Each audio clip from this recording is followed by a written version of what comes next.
Hello. There seems to be some technical hiccups at the start of the stream here. I apologize for that. I can't actually see chat right now, so hold on a second.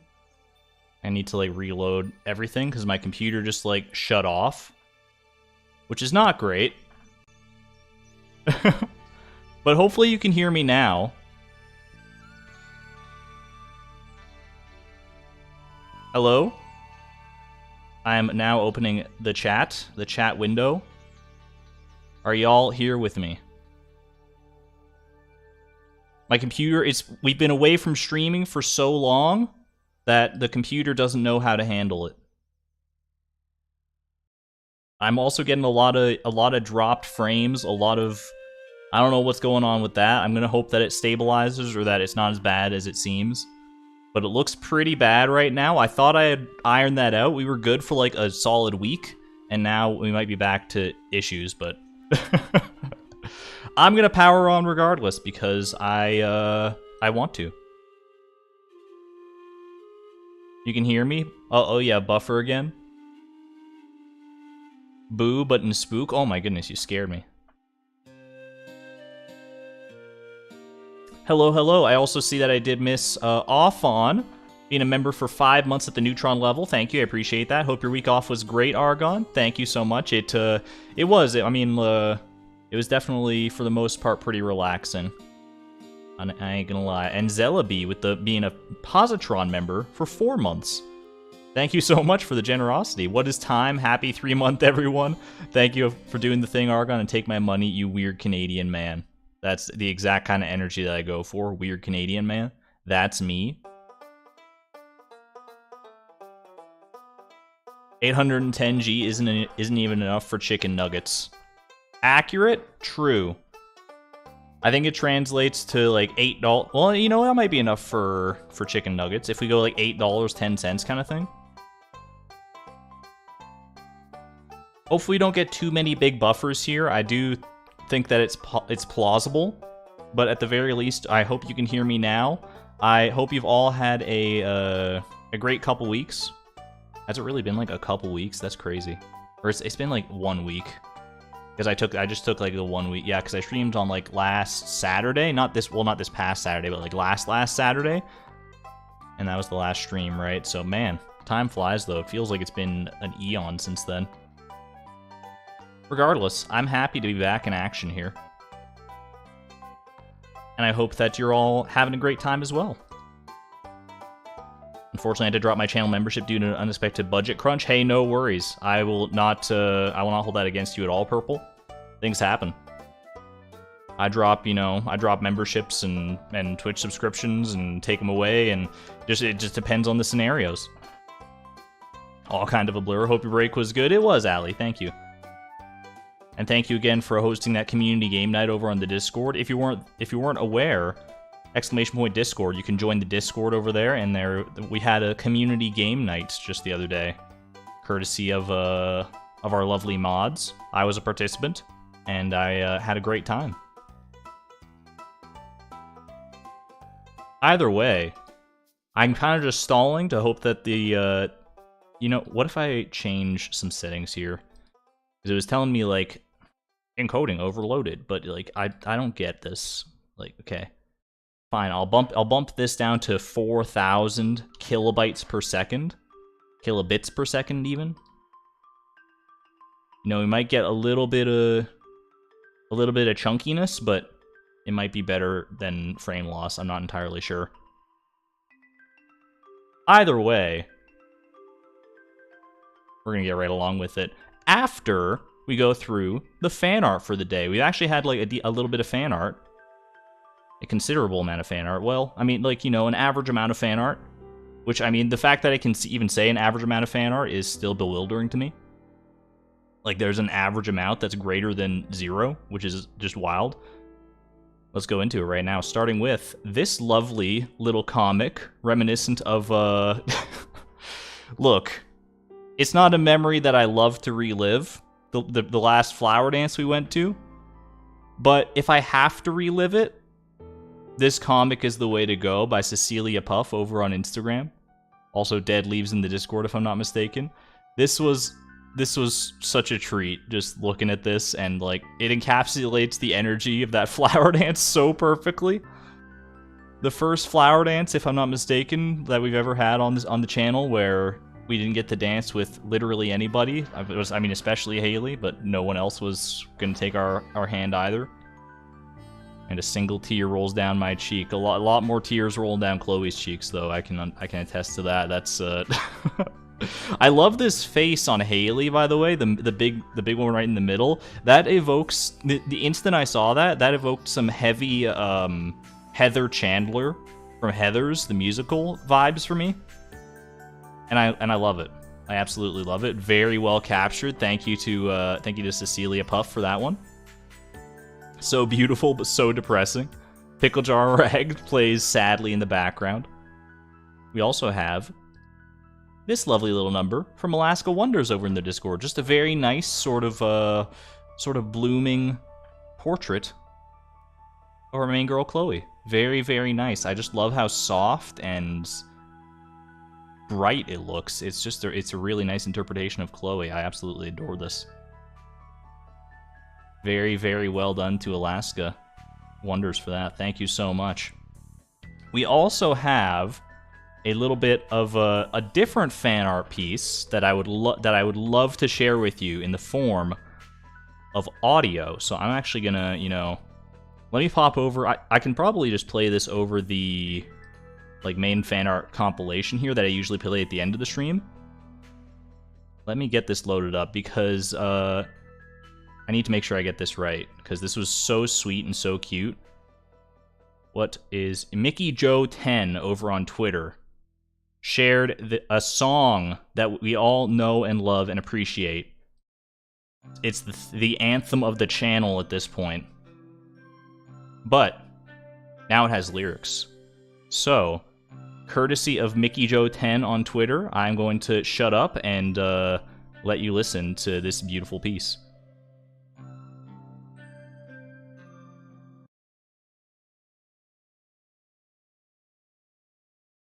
Let me turn it up for a second. There's nothing playing. It's not broken, I swear. I'm just going to turn it up for a second so that it's as loud as I hope it needs to be. Just going to skirt that up a little bit. Okay, 3, 2, 1. Is this for me? Thank you.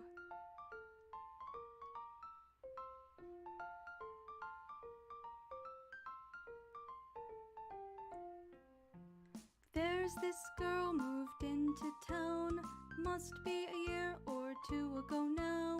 Gives me flowers and gifts aplenty, C-H-L-O-E. Chloe smells like fish and dirt from the mines, but she's funny and so very kind. Pinches panties, doesn't really belong, but she's kinda cute and surprisingly strong. Works a lot and never she rests, smiles so sweetly when she leaves her nest. Not the usual person I'd like, but this is something I can't describe. You see, Emily, it's not like I like her like that or anything. It's just that she's so... I don't even know at this point. There's nobody like her, you know? I mean... Who'd get up at 6 a.m. to search around for things to collect? Who'd move in with some shadow creep? Well, apparently, Chloe. Fishes nuts but doesn't use bait.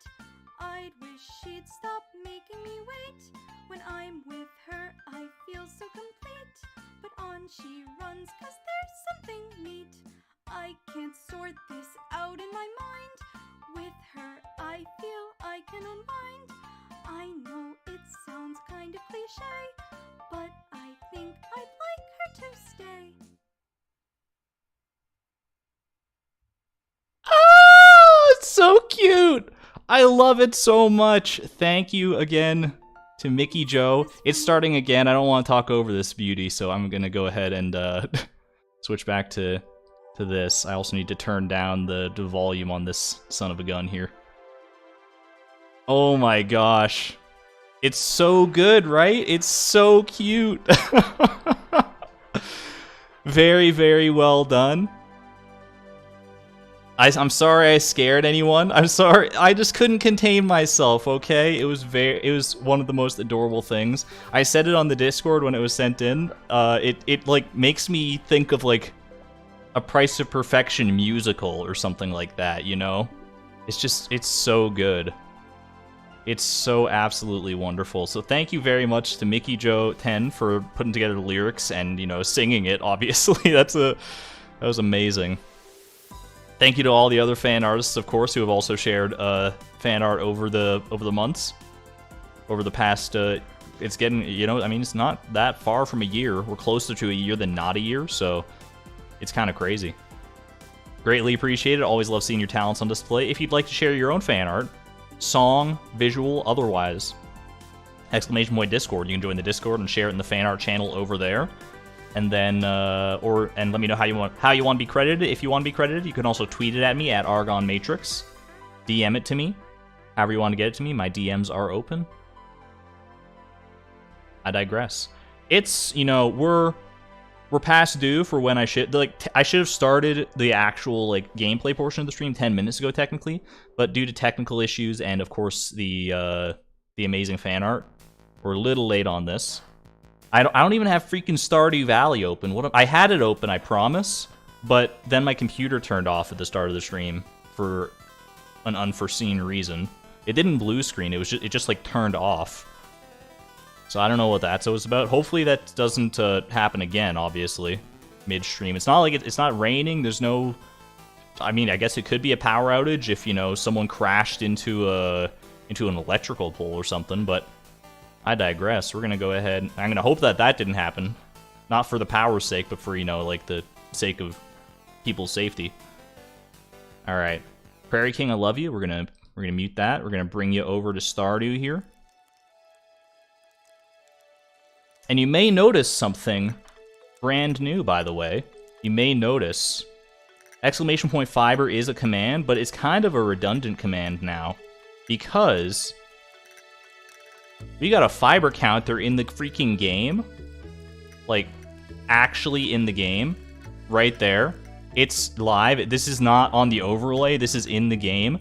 Thank you very much to our resident coder, I guess. Charodziej, who has helped in the past with creating like auto hotkey scripts and various things like that for the stream. Make just, you know, improve the quality of the stream in general. Now we have an actual fiber counter to track our fiber and fiber-related activities. It's super cool, so that's going to make life a lot easier going forward. It tracks fiber. I can't game the system, by the way, by like getting fiber in my inventory and then like throwing it on the ground to increase the counter artificially. Ooh, we gotta head to the mines today. It has to be organically sourced fiber. There's no other way to go about it. Let me know if the game is like really loud for you, by the way, because it's kind of loud for me. That could just be my headphones. Also, let me know if it gets like really framey or anything. Oh, have a good one there, Van. Thank you for dropping in. Happy to see you. Toodaloo. Hey, let me know if it gets really framey or anything, because I'm thinking that it might get framey or buffery or something like that because of the signs OBS has given me. But for now, we're just gonna roll with it. Kind of loud, but not bad. I will turn it down a smidgen. Somewhere in like that range, maybe. Ooh. Oh gosh. Alright, I also need to change... Man, my streaming setup is all out of whack because I haven't streamed in like a week. So, you know, it's to be expected, I guess. Hey, Taiga Akatora, thank you for being a member for 3 months at the Electron level. I'm going to use this power to make you romance Shane. You have no power, and I mean, you have all the power thanks to the generosity and money and all that. I respect that and appreciate that, but there's only one spouse for Chloe, and we all know who it's going to be, I think. Is there anything else I need to do? I need to get all my ducks in a row here. We got things to do. We're probably going to get to summer this stream, I would hazard a guess. Wild Medicine Bundle. There's like a whole bunch of nonsense that I want to try and knock out. But I think first and foremost is going to be getting deeper in the mines. Please pray to the Holy Fiber. Gotta do it at least once per stream. Little Holy Fiber. That's a lot of frogs. I could see how it is kind of more of a frog hue of green than it is a fiber hue of green. But the fact that there's like a little green counter there at all is freaking amazing. Alright, let's get to these mines. I forget how deep I even got, honestly. I know progress has been slowed quite a bit because we still only have the basic pickaxe. We thankfully have a much better weapon than the rusty sword at this point. 55? Okay, we can keep we can get a little ways deeper for sure. On a star drop luck day, I would be remiss to not at least try a little bit. As Argon addressed the situation with Unsurpassable Z, it's in particular because he's in the trials. I addressed it on the Discord. I'm not going to talk about it too much on the stream, even though I know like a lot of people who watch the streams aren't on the Discord, which is totally fair. Hey, nice diamond, by the way. I will talk about it briefly on the stream because I feel like it's important to know. So there has been a situation unfolding surrounding Unsurpassable Z, another Stardew Valley content creator that many of you, I'm sure, are aware of, involving one of his former admins on his channel, Bixabeast, who, you know, I'm actually going to turn off... I don't want to, like, diminish this or anything, so I'm going to turn off music for a second here while I talk about this. Yes, there's a situation involving his former admin, Bixabeast, in which that admin was sexually harassing and otherwise harassing, not just like sexually, members of Z's community.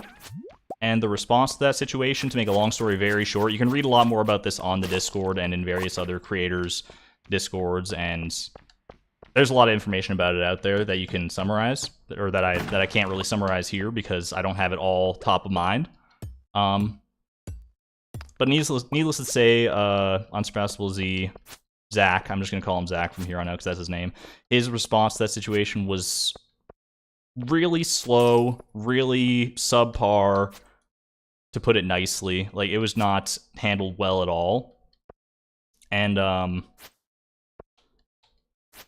that led a lot of content creators who had been associating with him, who had been like friends with him and making content with him for a while, to sort of get together and talk about it. And from there, stories started pouring out of other things like that Zach has done with people in the past. Like, just...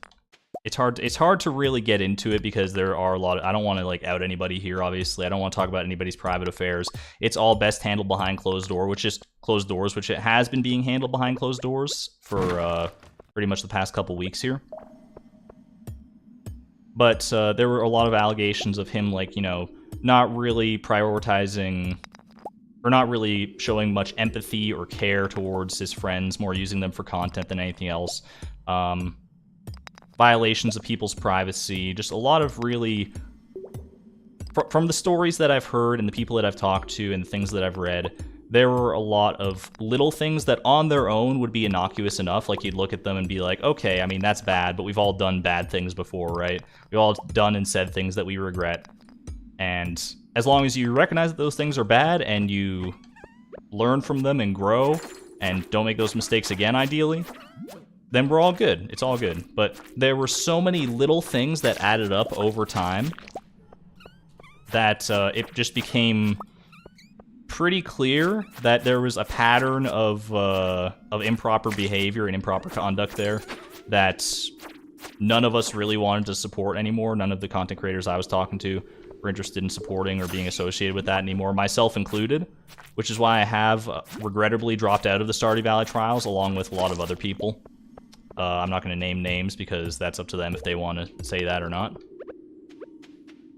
I don't want to say too much more on it than that because, like I said, I don't want this to be like too much of a downer, but I think it is important to talk about in the wake of things. It's just I don't like bringing up that sort of stuff at the best of times. That's why we have exclamation point current events, to sort of keep this a nice, fun, positive, optimistic community.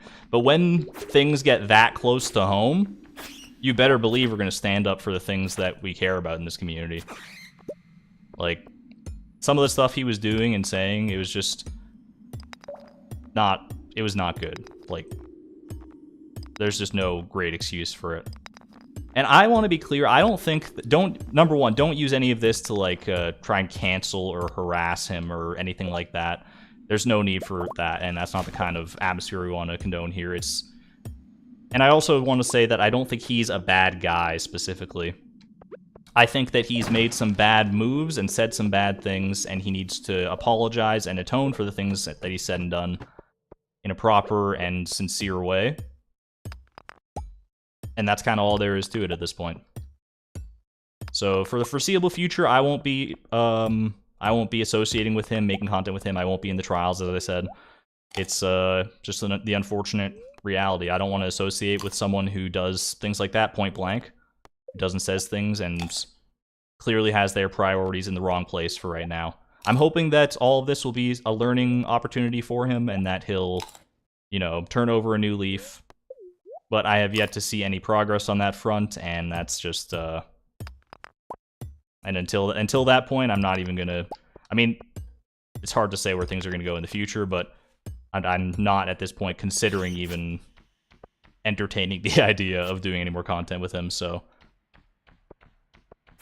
Hopefully I phrased that in a way that was, I mean, the main thing I want to get across while talking about this, the point that I'm going to end on here is that the Stardew Valley community and this community, like my little microcosm of a community that we've built in the Stardew Valley community, is focused on positivity, optimism, inclusiveness, all those good things. Like, we want to make everyone feel as welcome as possible, as much as possible. These do not look like gold ore. What the heck are these? I mean, it is gold ore, but it really didn't look like it. We want to focus on that as much as humanly possible. And anything or anyone that goes contrary to those goals of inclusiveness is just not someone that we want around. Well, that makes it sound like I want to, like, cancel them or something. It's not an attitude that we want around, so I don't want to associate with that. I want to ignore that and just, you know, not expose you guys to that as much as I can, so. PMA, positive mental attitudes, exactly. Couldn't say it better myself. I'm not the most eloquent when it comes to phrasing this stuff, and I apologize if I didn't get the emotions across that I needed to. But to the people affected by the situation especially, like most directly, I hope that you've been talking to people. Honestly, I don't... I mean, I'm just trying to figure out what to do with this dagger. I know this is a bad time. I hope that you've talked to people. I hope that you're taking care of yourselves. And we're all here for you. I'm here to listen. My DMs are open for that sort of thing as well. I've said as much on my Discord in the announcements. And that's that. So that's my little monologue about this whole situation. Hopefully I got the point across. If you have any further questions or follow-ups, feel free to DM me personally, or read the information that's been presented on the Discord and around the Stardew Valley community in general. That's that for the time being. So, with that out of the way, because I did want to get that off my chest, and I wanted to talk about it at some point for the people who aren't in the Discord, which I totally get, if you don't want to join Discord, so. Oh, no worries, Pickle Doof. I knew it was going to come up at some point regardless. I probably should have brought it up myself at the top of the stream. But to be honest, I was just having such a fun time, like, getting back into things that it kind of just, you know, slipped my mind to even bring it up. But thank you for prompting that discussion at the very least. So there it is. It's out there in the public sphere now, and we are going to move along and just focus on positivity and creating a very wholesome, welcoming community from here on out. That said, what do I do with this freaking dagger? Do I get rid of any of this stuff for... What is this dagger? A level 4 dagger. Weapon of choice for the swift and silent. Does that describe Chloe? Does this... I don't know if this describes Chloe at all. Not an easy thing to speak out. I mean, it's... I'm in a position of leadership, whether I like it or not. I don't often think of myself as a leader, but I clearly am that in this circumstance, and I think it's important to talk about that sort of stuff for sure, even if it's not easy. I'm just going to toss this dagger, probably. I don't think... Like, I do like that. I like me a good dagger, don't get me wrong. Emphasis on the good part, though. It has to be a good dagger, and daggers in the early game are just not worth it. So, hasta la bye-bye. 07 salute to the leader.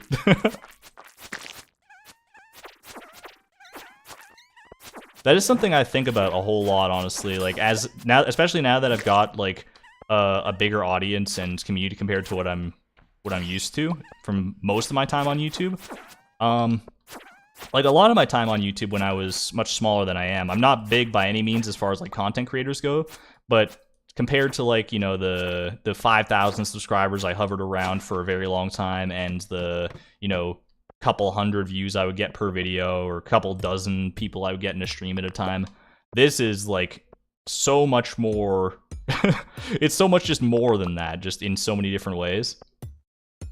And I often have to like remind myself of that I can't just talk. I mean, I tried to talk to you guys like your friends, but back in the day it really was just like a small group of friends getting together and chatting, and now it's more than that. I have to bear some responsibilities, not to get too high on my own high horse here. I don't want to, you know, whiff my own fumes too much, as it were. I'm still human. I'm still human just like all of you. I just happen to, you know, have a voice that people like to listen to and some ideas that people find entertaining from time to time. So but it is something important to, even if I don't like the idea of being a leader or in a position of leadership or a figurehead for people to like look up to, not a figurehead, but a role model. Figurehead's definitely the wrong word there. Regardless of whether I want to be that, I am that for a lot of people, and I have to, you know, act as such and act accordingly. Alright. I forgot how many freaking salmon berries I had, honestly. I've never been of the opinion that, like, salmon berries are a great source of food in this game. Oh gosh, what did I do? Like, I see people walking around with big stacks of salmon berries in the early game all the time, in like videos and streams and stuff, and I'm like, what are you doing? Just go like make field snacks, forehead. But now here I am doing the exact same thing, and I mean, it gets the job done. Still not the most ideal source of food in the world, though, that's for sure. Yes, the cult. The cult starts on Friday. I am so excited that people are excited about Cult of the Lamb. In case you didn't see the stream schedule, I'm going to be dipping my toes into some non-Stardew related content on Friday. We're going to be playing Cult of the Lamb, which is it's been getting a lot of awesome reviews and positive feedback, especially from like people that I talk to. Like, I know Leapalot's been streaming it quite a bit. Charlie Barley's been playing a lot of it. Wallagug, I know, is playing some. I think there's like some videos in the works from some people. And I played a little bit of it, and I decided that it was so good that I wanted to stream it more and experience it more with you guys. So I'm not going to go completely blind on Friday, but we will be starting a new cult. And I was, you know, just excited to see that so many people were excited for that specifically when I announced that. Because, you know, I've been doing pretty much non-stop Stardew stuff on my streams since the beginning of the year. So, it's a little, even though I know most people have said, like, they'll support me in whatever I do as far as content goes, and I greatly appreciate that, the numbers don't lie, and I expect that to be true, like, when I actually do stream Cult of the Lamb. But I think even if it is a smaller audience, I'm going to be having so much fun with it, and I think the people that are there for it will be having so much fun with it that I'm not even, like, concerned about that at all. And so yeah, I hope you're looking forward to that and are willing to give it a chance. It's different from Stardew. I mean, it's got some dark humor, it's got roguelike elements. It's pretty similar to The Binding of Isaac in some ways, but it also does have elements of Stardew. There is farming and stuff in there. There's fishing from what I've been told, although I have not experienced that asset of the game myself, or that aspect of the game. I don't think I'm going to get any deeper than floor 65 here with the rate I'm going, so I'm just going to go ahead and dip out, I think. Excited to watch? I'm excited to do it. We're going to be naming cultists after random chat members, so get hyped for that. If you want a chance to be sacrificed to the elder gods, then make sure you tune in on Friday if you're able to. Can we get the music back? My bad. I totally forgot that. I was just vibing to the ambience of the mines. Thank you for the call out. Put it right about there. My apologies, Sarah. Who's the cult leader, you or Haley? I mean, I'll be controlling it, but we'll see how that goes then. Always good to expand horizons, absolutely true.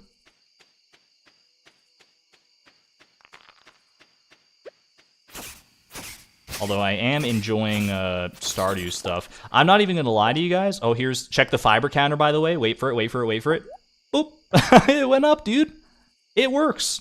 I tested it beforehand, so I knew it would work, but still, you know, it's exciting. It's exciting times. Let me just drop it on the floor for right now so I can empty my chest, or empty my inventory, and then go from there. Got a couple diamonds out of that. That's not bad at all.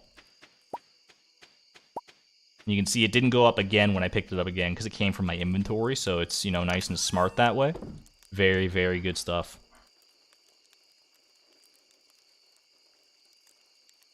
Argon is Elder God Haley's loyal simp. So true. So true, bestie. Alright. I think we could hang out and hunt some wilderness golems for a bit if we wanted to, but that's kind of, you know... Don't have a lot of control over that. Aw, Tim Beeb. So sweet. Ooh, level 4 mining. We'll take it. Level 4 combat, too. We're making some good progress on those fronts. The spreading weeds, yes! Oh, I've missed that message. Spirits are in good humor today. I think that's Gold Pyramid. That's honestly good enough for me to want to go check that out. If I can just get to floor 80 of the mines, we'll be in such good position to make, like, a lot of fiber. To farm a lot of fiber, excuse me, I gotta get the nomenclature right. Okay, acorn. Why did I just say acorn randomly? It's because I saw an acorn in here, I'm pretty sure, so my mind just went there.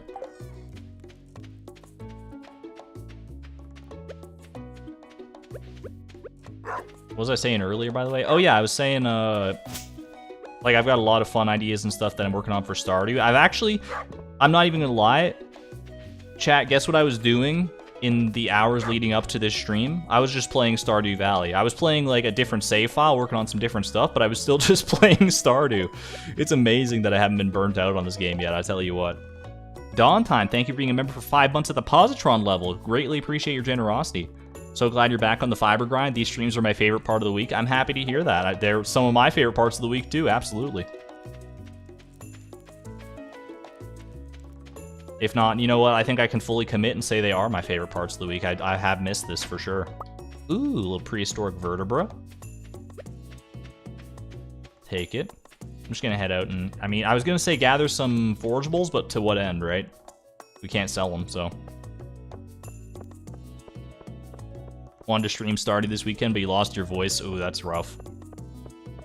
Anything that targets the voice as a streamer is something you gotta be, like, deathly afraid of, because that's your livelihood right there. You just, like, if your voice is shot for, like, a couple weeks, then it's like, oop, rip. You can't really do much about that. I think you could do just pure gameplay streams, I guess, and people would probably, like, tune in for that to a certain extent, but you still definitely wouldn't get the, you wouldn't get the same experience, that's for sure. Hope your voice is getting better, though.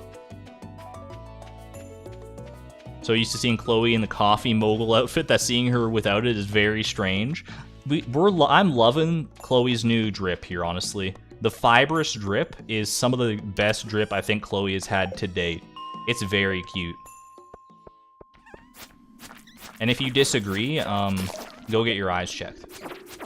Trust me, my mom works at an optometrist's. True story, by the way.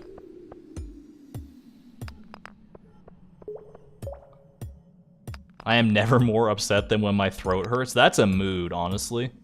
Even if you don't stream or, like, do anything with your voice, really, just having a sore throat is, like, one of the worst mundane symptoms of all time. Chat, what are your top 3 worst mundane symptoms? You got to throw, like, sore throat is up there for sure. I don't know what order these would go in. Sore throat, runny nose, absolutely. I don't know if I was thinking to throw in fever in there, but I don't know if fever's like that bad. Stuffy nose, yeah. I think any like nasal congestion, absolutely. Nausea, you know what? Nausea, absolutely. Creatrix, you hit the nail on the head with that one. Not like the feeling of like pain in your stomach, like you feel like you need to throw up, and you're just waiting until it happens because you know you'll feel better after you do throw up, but it's like, gosh, that is a terrible feeling, yeah. Dry eyes, I've never experienced it, so I can't really weigh in on that one, but I'll take your word for it.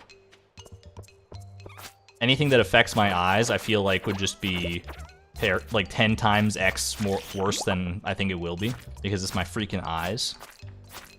Bit lip. I mean, when you bite your lip, it sucks. I don't know if that's necessarily a symptom more than it is like a wound. But you know, that's fair. Like cracked lips and dry lips, that's never fun either. Like, you know, cold sores and that sort of stuff. I'm finishing my dinner here, folks. This is not a conversation that you want to be eating to. That's my bad, Lisa. Constipation. I haven't struggled with constipation too much in my life, thankfully. So that's but I can imagine that would be a rough one for sure. It just sucks being sick, huh? Breaking news, streamer comes roaring in with a new hot take that being sick is bad. Millions shocked by the braveness of this one man. Not everyone can say it, but I have to say it because it's the right thing to do. I know it's difficult. It's a difficult situation to address. But being sick, not pog. Probably the least pog thing that a normal person will experience in their life, being sick. You thought I was going to say the least pog thing ever, and you're about to hit me with an actually, what about crime? But, got him. I feel like my lexicon, my vocabulary is evolving, but kind of in the wrong direction. By the way, hello, Wickety. You learned so much. That's what I'm here. I'm here to teach. I feel my lexicon lately has evolved in the opposite direction as to where I want it to go, because I've caught the Ludwig pill. I got, like, one Ludwig video recommended to me in my, like, recommendations on YouTube, and I got curious. I was like, okay, it was one of his, like, TikTok meme compilations or something. And I was like, you know what? I haven't really watched any Ludwig stuff. I've heard good things about this guy. Let's give him a chance. And now I've watched, like, 50 videos. He's a funny guy, man. He's a funny guy, but he does say he has a lot of Twitch, you know, parlance in his vocabulary. He drops a lot of pogs, he drops a lot of lits, a lot of, like, and I think he knows what he's doing, too. Watch Northern Lion for endless trivia, that's also very true. I've got a lot of my vocabulary from watching Northern Lion, I think.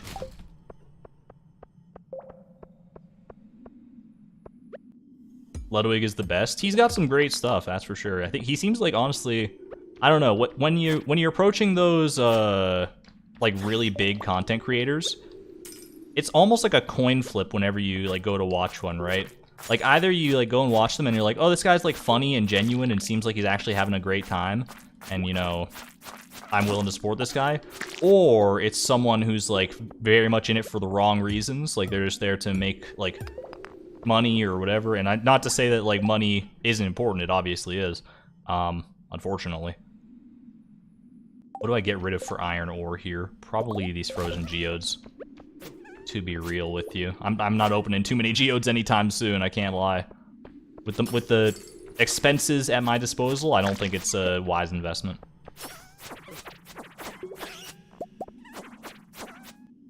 Thankfully, I've been around the internet long enough that when I do, like, watch a new content creator, I can usually tell within the first, like, 30 seconds of a video whether there's someone that I'll be, like, you know,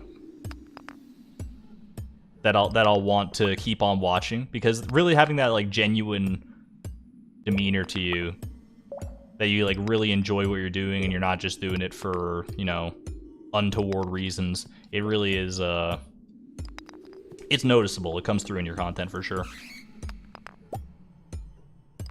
Small Ants childhood stories are whack. They also do have some wild childhood stories. Chat, throw out a number from 0 to 100. What percentage of streamers' childhood stories do you think are true? I would tend closer to the 100% range, but there's no way it's a full 100%. Some of the stories that get told, like mine included, I haven't really told any, like, wild stories because I'm not in the habit of, like, telling fake stories. Mostly because, like, I don't have those kind of improv skills. 2%? Wickety with the harsh reality. 61, 80%, 74, 23. 99, 50? It might be around 50%, honestly. What percentage of mine are true? 100%. That's why they're all boring. Like, someone will be out here with, like, a childhood story of, like, oh my gosh, one time my shoelace got stuck while I was crossing the railroad track, and I almost got hit by a train, but then I didn't because my dog came and, like, pulled me out of the way just in time. The dog didn't get hurt, so it was all good. And then I'm out here like, yo, guys, one time I swallowed a quarter and I had to go to the hospital, but it was all really boring and mundane, and I just wanted to go home. That's it.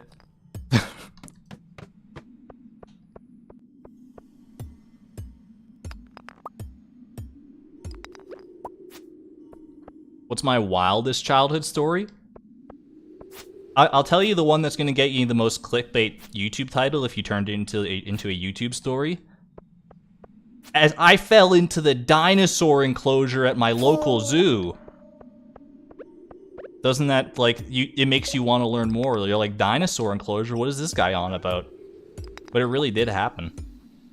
There was like at the zoo, like, I forget, when I was like maybe like 6 years old or something. I don't know. We went to the zoo as a family, and they had a dinosaur exhibit. Not real dinosaurs, obviously, because they're like extinct and stuff. In case you didn't know, sorry to break that news to you. There's like a dinosaur area. It had like a bunch of like big cardboard cutouts of dinosaurs. And, I mean, I kind of want to keep this sap, right? It's fine. Sap is easy to come by. They had a bunch of, like, big cardboard cutouts and, like, papier-mâché statues of dinosaurs. And then just, like, a bunch of plaques everywhere about, like, you know, dinosaur history and, you know, the prehistoric era, the Paleolithic era. But there was this one area of it that was, like, sunken into the ground. And, like you would walk along it on, like, kind of a cliffside. And it was like a basin that had a pond, and around the pond there were like a bunch of fake stegosauruses. Stegosauri? I don't know how you say that. And as we were walking, there was like no guardrail or fence or anything, and I just, you know, like, being the dumb kid I was all excited about the dinosaurs. I got a little too close to the edge, and I kind of like face planted down the hill. It was only like a 5-foot drop. But I was also like a 3-foot high child, so it was kind of spooky for sure. And I like fell down, I like scraped my knee and stuff. I was crying, but I did get pretty close to those dinosaurs.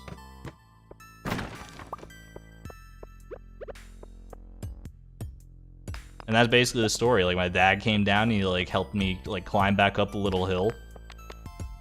I don't think he was like.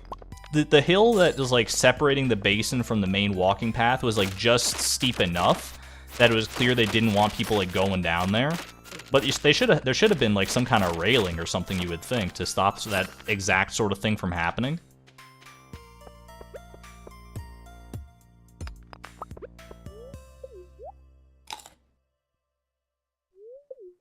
Long time ago. Dinosaurs are critically endangered.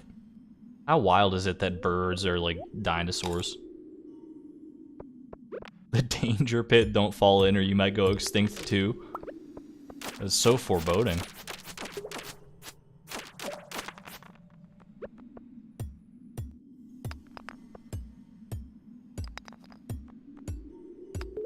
Guaranteed there's at least one kid who went to that exhibit and didn't know dinosaurs were extinct, and they learned it from that exhibit. And their parents regretted it, taking them to that exhibit, because that kid was crying the whole way home. That's happened. It's got to have happened at least one time. Probably even more than that. What do we get rid of for gold here? Probably slime, huh? A lady in the playground asked you if you had a knife a few years ago. I mean, depending on where you are, that's not that, like, strange of a request. A lot of people do walk around with pocket knives, but that is a strange thing to say to, like, a stranger, for sure. It's like, if that's your first interaction with the person, I could see that being mildly concerning. Broke their poor little hearts. I mean, they gotta learn sometime. childhood innocence is a very cherishable thing, something to be valued for sure, for as long as you can hold on to it, but everyone has that moment of lost innocence. We're not going to bring up moments of lost innocence on this stream because there's a lot of like children that might be watching this stream. Let's keep it PG-13 here, and those sorts of stories can definitely toe the line. I had an allergic reaction to my mom's medicine in 4th grade and ended up in the hospital after my jaw wouldn't stop locking. That sounds so terrifying. Oh, what did Jesse say? I think my fave crazy childhood stories when I was playing hide and seek with some friends, hid under the porch, fell asleep, and my mom couldn't find me, so she called the cops. Oh my goodness. That would be absolutely... yeah, that would be quite the panic. If I was you in that situation, I would have been like crying. I would have felt so bad. Dinosaurs moved up north with Santa and the aliens. Exactly. Dinosaurs are out there hanging out on the farm with your old childhood dog. It's all good. Bye, going to the North Pole. That's a mood for sure. Okay, that's good. I'm gonna go... I didn't even realize the time. I was so enamored by talking about dinosaurs, as we all are sometimes, I'm sure. I totally didn't even realize the time here, but that's a good spot to get out of the mines. Go ahead and take this home, and I think we're good. How do you fall asleep under a porch? The spiders? I mean... spiders aren't that scary, though. Falling asleep under a porch, I could see it happening. It would probably get, like, pretty, like, warm under there, but you also have the shade from the sun. Or, like, the shade blocking out the sun, but it would still be warm just due to the, like, warmth of the air. It depends on, like, the climate as well, I guess.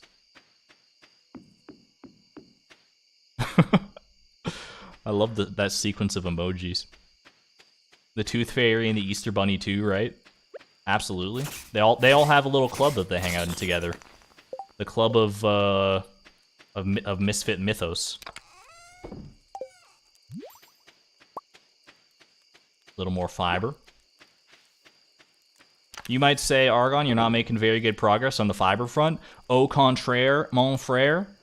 We're 2 days in, and we have picked up 2 fiber from where we started. I'd say that's pretty great progress. 1 fiber per day. At this rate, we'll be done in... carry the 2. Multiply by 6,000.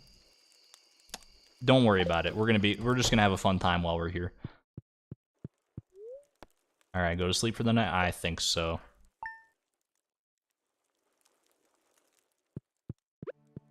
Give me one last good luck day in a row here so we can... there we go, that's what you love to see. That should finish the trek down to floor 80/81 of the mines.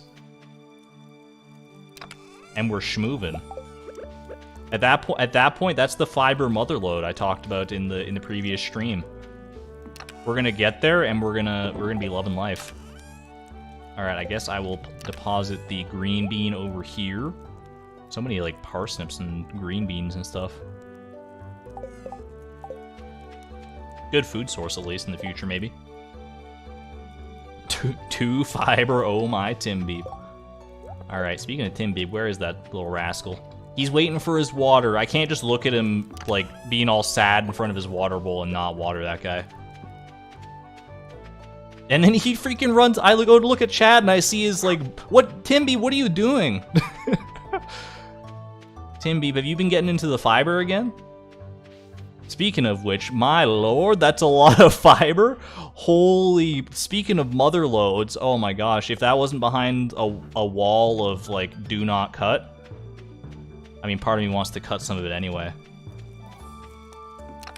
It's so, like the Stardew player in me is so just itching to go right over there with my little insect head and be like, yeah.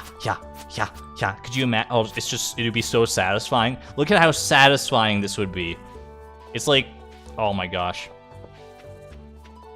It's like having like a fully formed zit that you just need to pop.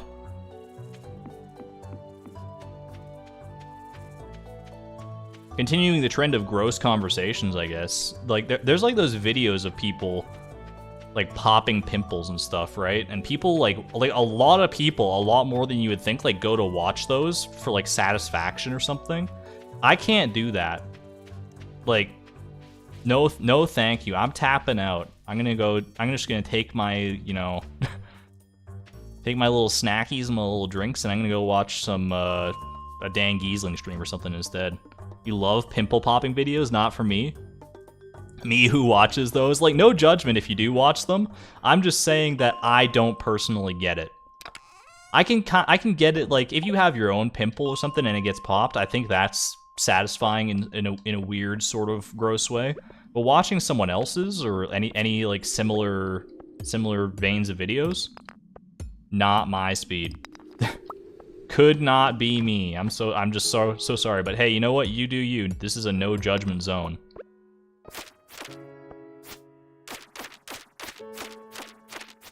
Everyone has their thing. Yeah, exactly. It's you watch them occasionally. There's a toy specifically for that. It is indicative of like how strangely popular they are, that like not a single soul in chat was like, "What kind of videos are you talking about? That sounds so gross. Ew." Everyone knew exactly what I was talking about. They've been around so long and they're so like culturally relevant in this age of the internet and so prevalent that it's like not a single person had that reaction. Koji, thank you for being a member for 5 months at the Neutron level. Just says, Argon, I'm begging you. You used your whole subscription message thing. Your little highlighted message just to get me to stop talking about this. You know what? I can acquiesce that. You hadn't heard of them? Don't go digging down that rabbit hole. If you're one of the lucky souls who have not heard of these pimple popping videos, don't Google that. Don't Google that. I ate the cake. Thank you for being a member for 4 months at the Electron level. Just says thank you for all the great streams. Thank you for being a great viewer. Your generosity is always appreciated.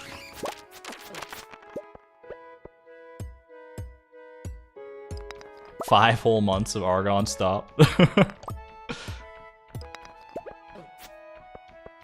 Honestly, I bring up some like weird conversation topics sometimes to the point that I should have an emoji for like channel members that's like an Argon stop or something, just to like get me to like stop and like focus on something else.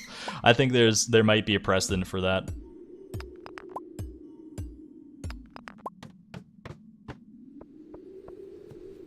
Cake is okay, but pie is better. It depends on the pie and cake. I don't think you can universally say that pie is better than cake or vice versa, because there's such broad spectrums of food.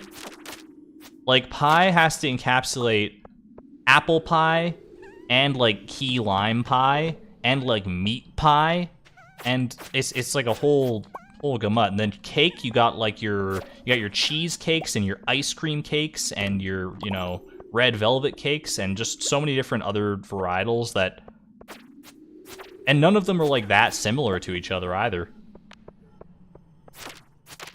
I think on the whole, I'd probably take cake over pie myself. But I could see the arguments either way. There are certain pies that I'll like better than certain cakes, and, you know, the opposite is also true, so.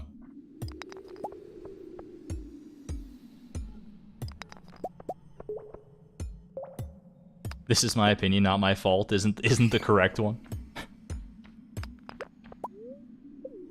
This is my opinion, but if you don't share it, you're wrong. There are savory cakes, too. I'm trying to think of, like, savory cakes.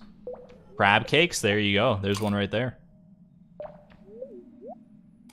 You have room in your heart and your stomach for both cake and pie. Fill that stomach bag up. Absolutely.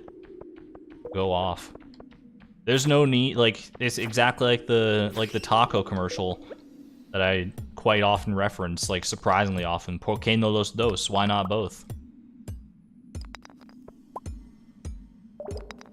Are hotcakes cakes? I don't have an answer to that question, but that does... Wickety, can you please like stay around forever, because you're just a great font of banter topics, because hotcakes, there's that saying, right? That's like it's selling like hotcakes. I ain't never seen a hotcake in my life being sold anywhere on this earth. Maybe that's just me. Maybe I'm just, you know, my little Canada-centric bubble. Like, hotcakes just, like, aren't, you know, prevalent here. I don't even know what a hotcake is. I could not tell you. And I know that they're not selling, like, much, because no one talks about them outside of that single saying. Ooh, the combat boots, though? Receive some dark boots? I will take those. Wait, those are combat boots. Hold on. I mean, they basically look like the same. Hotcake equals pancakes? The saying should be like they're selling like pancakes then. Why do we bake cookies but cook bacon? Why do you drive on the parkway and park on the driveway? They're pancakes? If hotcakes are just pancakes, then you know what? Fine. I mean, I can't think of the last place that I actually had pancakes at, but I suppose they would sell pretty well. By the way, hey, floor 80 hype. I know we're all enamored by talking about cakes and pies and things, rightfully so. These are important issues, but floor 80 hype, this is actually what we've been searching for the longest time. Ladies and gentlemen, and non-binary friends, welcome to Fibertown. Population us. Oh, baby! And so it begins. My dude this guy is the most, this guy's the most paranoid monster I've ever seen. He's pre-healing himself 3 times before I even, like, get close to him. That's wild. 15 fiber? That's 15 days worth of progress at the rate we were going. Floor 81. So we just, like, reset floor 81 forever now, basically, right? How many hits does it take? I feel like that's not worth it until I get an upgraded pickaxe. So maybe that's what we focus on. Now that we're at the floor that everyone says is the fibrous floor to end all fibrous floors, now we focus on just grinding out a bunch of fiber so we can start getting money and getting actual upgrades. Congrats, Gray. You just got perfection. That's a huge accomplishment. Takes a lot of time. Very, very well done. I'm proud of you. Welcome to the rest of your life. At least until fiber seeds, this might be the case. Bring cherry bombs? How do I craft cherry bombs again? 4 copper ore and 1 coal. Honestly, I mean, that's not that bad. I'd have to go grind copper ore though, and I don't think I want to throw a second grind on top of the fiber grind. Part of me feels like I should also bring the scythe here to do this instead. I know from an intellectual standpoint that I won't get more fiber from scything it as opposed to using my insect head, but I think it just, like, feels right to use the scythe, doesn't it? Oh, this is nice though. Yeah, I can see why floor 81 is quite the popular floor. Ooh, hold on. I mean, when you see your opportunity, you gotta take it, right?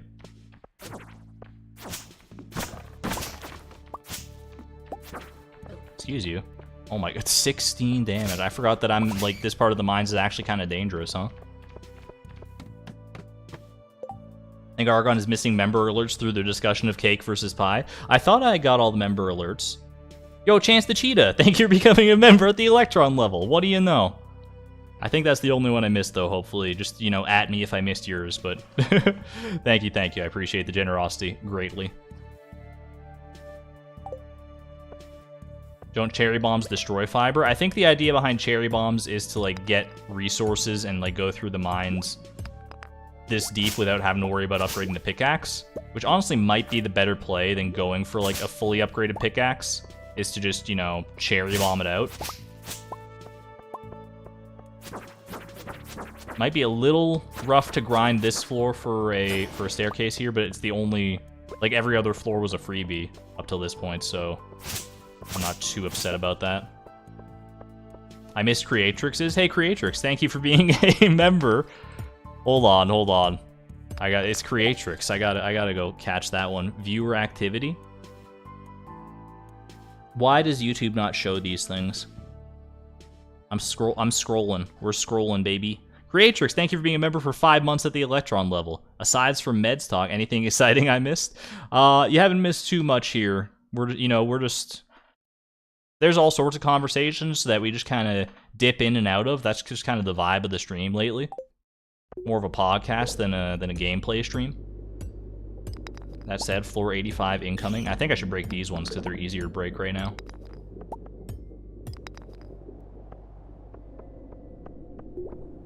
Don't I need fire quartz? Probably, but it's not that hard to come by. I will need it for the community center, though, you're right. So many fellow Aussies here.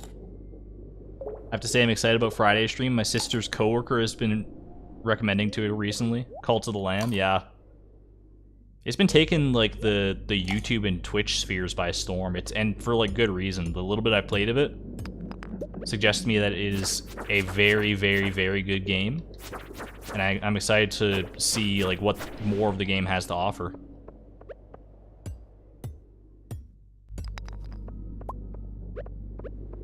Oh, I didn't realize that was a staircase. I, like, looked over a chat when I hit that. Alright, good stuff.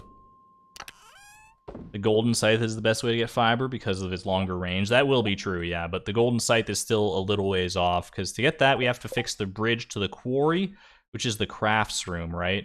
Yeah, bridge repair, so we need to finish all these other bundles first. Wild medicine might be a little... it's not that bad, I guess. Fiddlehead ferns could be annoying to stay in the secret woods without the chair clip. We'll need to upgrade the axe a couple times. That could be mildly concerning for sure, but... Anyway, more fiber, please. I want to hit 4 digits of fiber. I mean, I was going to say before the end of the stream, that should be no problem. Hopefully, unless something absolutely catastrophic happens. Am I going to give Dinkum a try? It's like an Australian Animal Crossing. Jesse, Dinkum is on my radar. I don't know if I'm going to stream it just yet, but I know that I have some friends like offline that want to play it. So I'll probably try that out with them, and then, you know, if I like what I see and enjoy it, then maybe I'll bring it to stream. Everything I've seen about it makes me think that I will enjoy it for sure, though.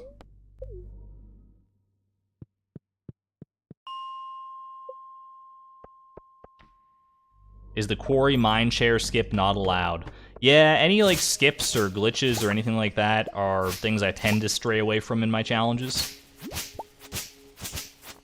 That said, I think I discovered a glitch the other day in Stardew. It's one that it's like a very niche glitch, but I haven't seen it documented anywhere. And it was very strange. But basically what happened, I don't know, maybe it has been documented somewhere and it's just like not a big enough thing to like warrant being noted anywhere, because you're very unlikely to encounter it. It's at the night market. At the night market, when you go for that submarine ride, you know, to like go catch the blobfish and the spookfish and all that stuff. If you go down there and you talk to the little submarine captain, the guy with the big, you know, the big like Teddy Roosevelt mustache and his amazing cap, he's like Chloe's dripped up, but that guy's dripped out. Anyway, you talk to him, and he's like, "Oh ho ho! Would you like to go down to the bottom of the freaking ocean with me? It'll only cost you $1,000." And he comes up, and there's a little prompt that says yes or no. And if you know your Stardew Valley like shortcuts and stuff from like your hotkeys, you might know that pressing Y on your keyboard will, like, you can either, when a confirmation dialog comes up like that says yes or no, you can either hit Y or N for yes or no, as opposed to like clicking the button that says yes or no. But on that prompt, if you hit Y, he'll charge you the $1,000, right? But he won't take you down. Like, your money will go down by 1,000, like you paid for the submarine ride. But he'll still be asking you if you want to go down or not. And you can just keep mashing the Y button to sink yourself forever into debt. It's so funny. He actually just like scams the hell out of you. It's so good. And you can just like reset the day to fix it, sure. But it's like When I tried that, I was like, what? Why is he not going down? I saw like my money go down, and at first I thought I was seeing things, but then I like kept hitting Y and it just like kept going down. And I was like, bruh. Take me to the land of the blobfish. I need it, please.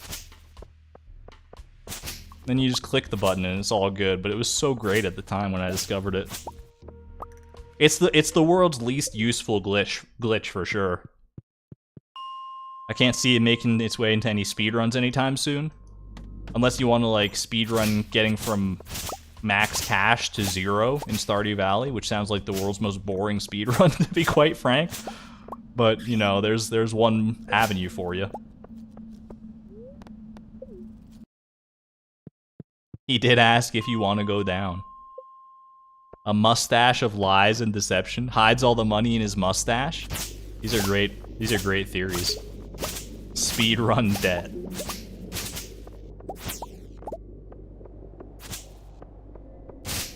I think the maximum amount of money that you can have in Stardew Valley is like 2 billion something gold. It's like the 32-bit or is it 32 or is it 16-bit integer limit? Either way, it's an integer limit that's like around that 2 billion mark. I'm just gonna tease you by not getting the 5 I need to get 1,000 fiber yet. We'll save that one for tomorrow. How long do you think it would take realistically to, like, if you're just playing, you know, no mods, no nothing, how long does it take to get that much money? You just noticed the fiber tracker? It's pretty slick, right? Thank you to Charodziej for modding that in for me. Gotta pay to make his gold submarine curator statue? He learned from the best.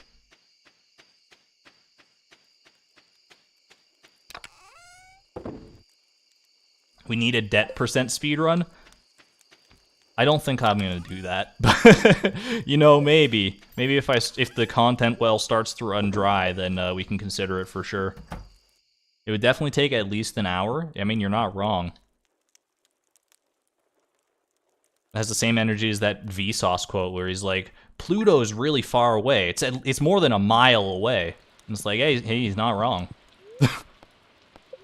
Queen of sauce, yes please. Little omelette. Omelette du fromage. French for cheese omelet. Spreading weeds, by the way, let's go. I'm gonna switch out for the scythe, because it feels better. What can I say? I'm also gonna need some wood. Make a little pathway.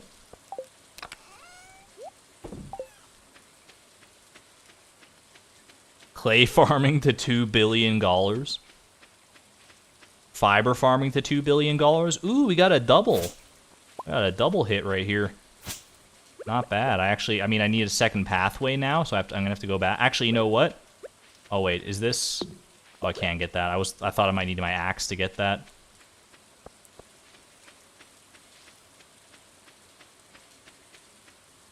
Man, I feel like I've been in the mines so much lately, but that's where I really should be, right? Just, you know, how much fiber do we have on hand right now? 745. I want at least 2,000 for some kind of upgrade, so I think we just like mainline that for now. At least tomorrow when it's summer, we can start looking into other things that we might need to do for summer, but for now it's fine.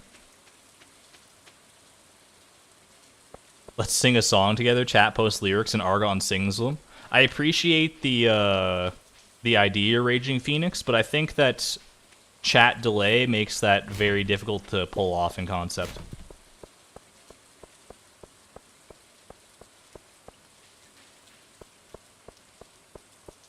Bro, what am I doing? I just fell back into like cactus fruit mode for a second there. I don't know, that muscle memory is still like buried in my brain somewhere and it just got reactivated by something. I just automatically started searching garbage cans. Cult of the Lamb is not PG-13. This is true. But I think it skirts the line, you know, enough that we'll be fine.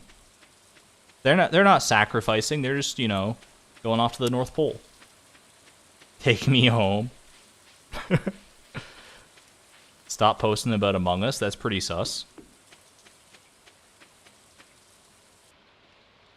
Lyric thing could be fun for a stream, though. It's true, I don't want it to hijack this stream necessarily, but it is an idea for a future stream. Alright, chat, are you ready? We're never gonna have this moment again where we hit 1,000, where we get to 4 digits on the fiber tracker, so appreciate it while it's here. 998. 999. Oh, 1,000, there it goes.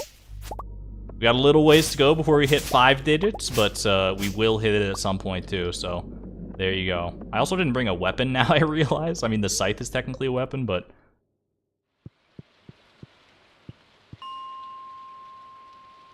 So the little fluffy lamb cloud in the sky, exactly. They're visiting my old hamster. So many ways to look at it. Fiber hype, let's go, absolutely. Give me this aquamarine as well, honestly. The Jukes. She's so talented. She's a killer queen. Gunpowder, gelatine. Dynamite with a laser beam. Guaranteed to blow your mind. Anytime. If you stay in the sun a lot, it will make your hair lighter. Thanks, Haley. I should go talk to Haley. I haven't actually spoken to her in a while. I'm still a little scorned. Well, Chloe's a little bit scorned by the flower dance incident, of which we do not speak. But it's not something we'll never forgive, obviously. Have a good night, Allie. Thanks for tuning in. Take care. Is the rare green jelly a fiber jelly? Now we're asking the real questions. The hard-hitting, investigative journalism I love to see from my chat.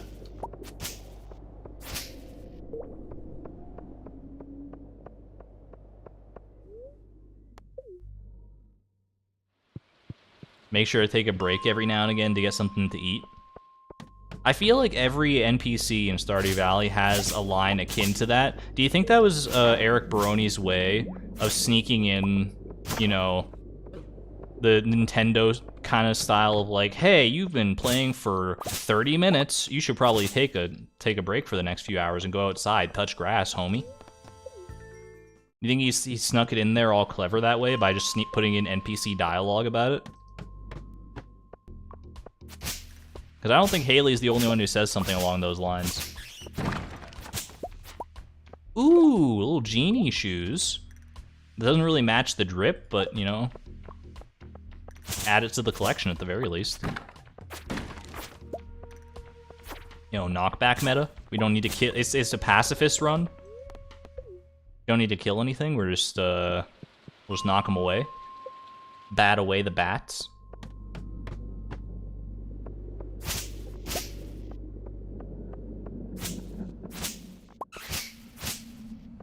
Oh, by the way, speaking of Eric Baroni, anyone see the new Haunted Chocolatier teaser? B_boss.ogg. Holy moly! One of the greatest songs of all time. I went and listened to the song on YouTube, the new song and the teaser that went along with it, and I read one of the comments and it encapsulated it perfectly. This man can only produce bangers. It's such a good song. It's so good. B-Boss slaps. Absolutely. It's amazing, right? There's a new teaser. Yeah, you should go check out Concerned Ape's Twitter or his YouTube channel. I mean, the song's on his YouTube channel, and I guess that has the screenshot in the video as well, so that'll be everything. I'm really interested to see how Haunted Chocolatier expands on Stardew's combat system, because it's a very bare-bones combat system that we have to work with, and clearly that's a focus of Concerned Apes while making this new game. Because there's freaking boss fights. Like, what? No way. This is the kind of moment where you'd really want to bomb. Now, I was thinking about mining it, but just realizing that each of those is gonna take like 8 hits is really just not worth it. BBB boss. Yes, please. Please go listen to it. Viewership drops by 50%, while half a chat goes to listen to B_boss.ogg. absolutely fire, and I'm very much looking forward to hearing what other ones he has in the works, and just seeing. I just want to play Haunted Chocolatier, man. Not that I don't love Stardew Valley, I do, and that's kind of why I want to play Haunted Chocolatier, because it feels just like more Stardew Valley. And I mean, mods also accomplish that to a certain extent. Uh-oh. Yeah, like, mods inject new life into Stardew Valley for sure, but, you know, it just hits different when it's official content. An official new game from the official developer of the official Stardew Valley. There is some really good modded content out there, though, that I really need to sink my teeth into at some point. I keep seeing, like, Wicked, I don't know if you're still here, but I keep seeing you stream, like, Stardew Expanded and stuff, and I always want to tune in, but then I'm like, ooh, but I want to play Stardew Expanded myself. Like, I watched, like, a couple videos on it from Charlie, but now I don't even watch, like, her videos on it anymore, because it's like, man, it seems like such a good mod. I gotta get in on that myself at some point. I don't know when or in what capacity that'll be, but I think Stardew Expanded is definitely worth a look for sure. Gonna leave to play Chinese checkers with my dad. That's a goated reason to leave, man. Enjoy that time. Chinese checkers is a lot of fun. Have a great time.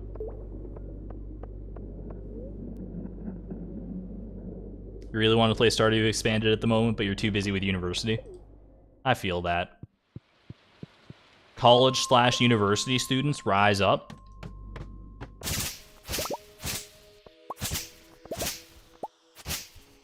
Type a 3 in chat if you're currently in school in some capacity, not necessarily, well, not currently, like, at this exact second. If you are at this exact second in school, what are you doing? Turn this off. Listen to your teacher. Or go learn about fractions or something. I don't know. That's a lot of 3s. Holy moly. Trevor, oh my goodness, it's just so many 3s. I can't even begin to... Finishing up grad school, that's exciting, Purple. Lots of 3s, yeah. I'm not currently in school myself, but part of me wants to go back to school, or at least, like, go take some classes on things that I might be interested in. You know, keep my brain sharp. I like to do, like, brain teasers and, like, crossword puzzles and that sort of thing from time to time just to keep my mind sharp. But those can only get you so far. They're not a substitute for actual, real academic learning. Which you don't necessarily need a class to do either, but I think I learn I think I learn best in a classroom environment.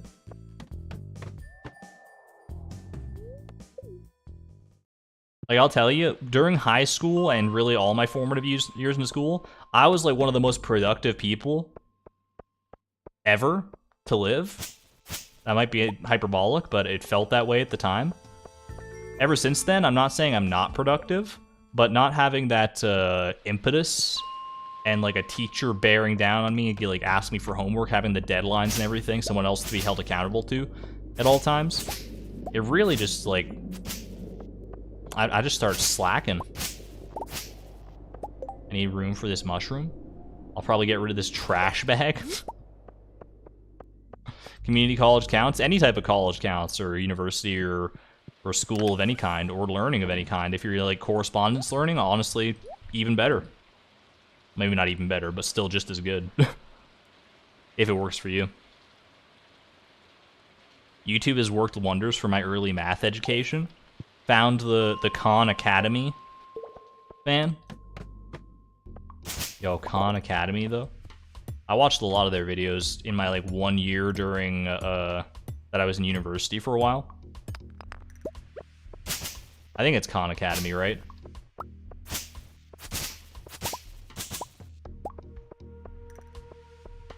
I would die for Sal Khan.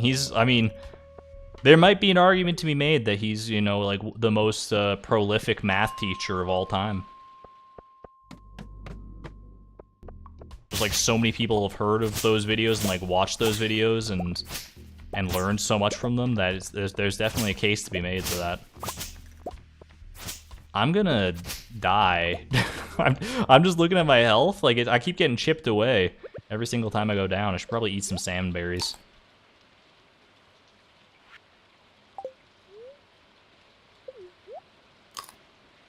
I was so good at structured learning, as soon as I started student teaching, I struggled because I had to impose the structure.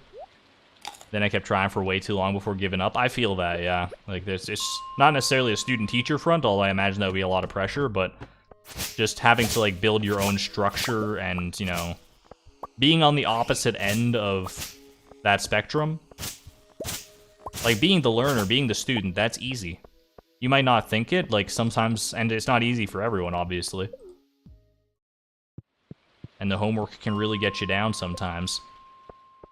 There's definitely some kind of struggle there, but compared to the struggle that, like, a lot of teachers and people in similar positions go through, it's definitely, I don't know. I personally would equate it as a harder thing. That song is so good, but I thought you said there was a new trailer. No, I just said a new teaser. So, like, a new, like, that was basically just the song in the screenshot, yeah.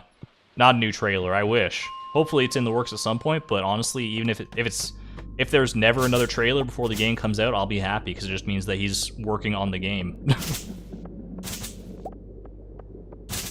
But if he needs to take a break from the game and feels like making, you know, a little gameplay trailer,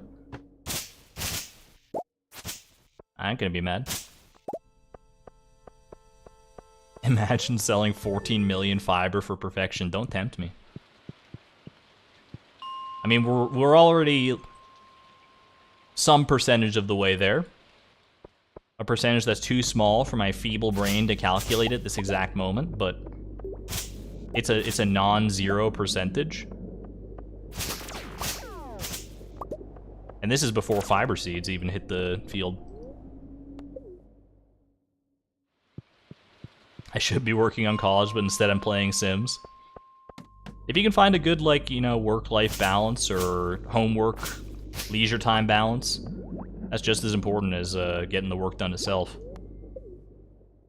The work is not going to be as high quality or as, and it's not going to get done as fast as you otherwise could if you're, you know, trying to force yourself to do it when you really don't want to do it. That said, you also have to walk that tightrope carefully. You can't be sitting around all day waiting for the muse or motivation to strike. Otherwise, you're liable to never get anything done. Contradicting pieces of evidence of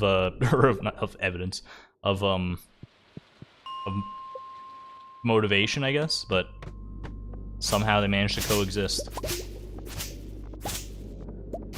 You got the living hat from fiber farming 2 days ago. Congratulations. I'm still not entirely convinced I'm ever going to get the living hat during this file, but if there's any time that I'm going to get it while playing Stardew, period, it's going to be during Fibrous Farm. It would have to be, right? If I went for 14 million oh my gosh. The real mother load? Could you imagine going for 14 million fiber and not getting a living hat? Not that's what we're doing right here, but the fact that that's like an actual possibility hurts my soul. It's not likely, but it is possible. We're 0.0000836% of the way there. r/ they did the math. Got the living hat during a crafts room speedrun somehow. How many attempts of the craft room speedrun had you done prior to that point?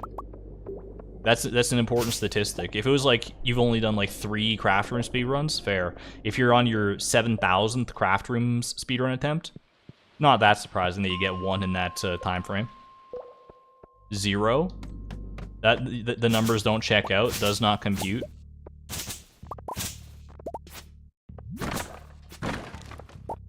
You had to have done at least 1, otherwise how do you get the living hat? Checkmate. Got him. Oh, speaking of checkmate, I've been playing chess again recently. I used to be kind of big into chess. I'm not very good at chess, I'll tell you that. But like watching Northern Lion play chess got me chess bugged out again. Oh my gosh, I got a slammer here. Look at that. Well, that'll be much better than my dinky little insect head, I suppose. We'll just leave that here for the time being. That is beautiful. It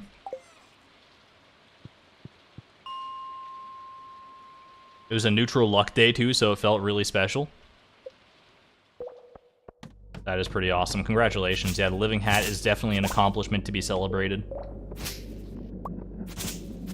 If I get it, big if on that one, I will be over the moon, to say the least. Is there a crafts room in the community center? I forget there is, yeah. One of the more popular Stardew speedruns is the crafts room percent, because it's like pretty quick and accessible while still maintaining a relative degree of complexity. Strikes a nice midpoint in that range. Yeah, it's mainly foraging, the foraging bundles and stuff. You got a living hat last week in the mutant bug layer. That's awesome, Lisa. Mutant bug layer is definitely an area that I would consider fiber farming in. Unfortunately, it does not get unlocked until after the community center is done. I could glitch in there, but see the conversation approximately an hour ago. What's my favorite crop, regardless of stats or value? I mean, I have to say the cactus fruit, right? I'm legally obligated to say the cactus fruit, but real answer, honestly, I kind of like, I mean, it might be kind of like a normie answer, but I like blueberries. They're just so satisfying. Excuse you. Dude just sideswiped me.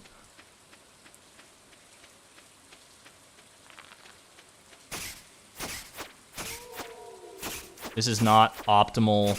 I have to slay the guardian to my house before I can be admitted entrance. Excuse you. I'm gonna freaking pass out here if you don't get out of my way, mister. I know I'm only doing this to myself. Okay, I'm just gonna, you know... Cheat code? Sequence break? How does he do it? Timbeeb! Oh my god! Timbeeb jump scared me, dude. he's vibing. Holy moly. That he was right there. He was Timbeeb actually scared the bejesus out of me. Timbeeb is my sleep paralysis demon. The meme comes full circle once again. He was stuck under the bed? No. Actually jump scared though.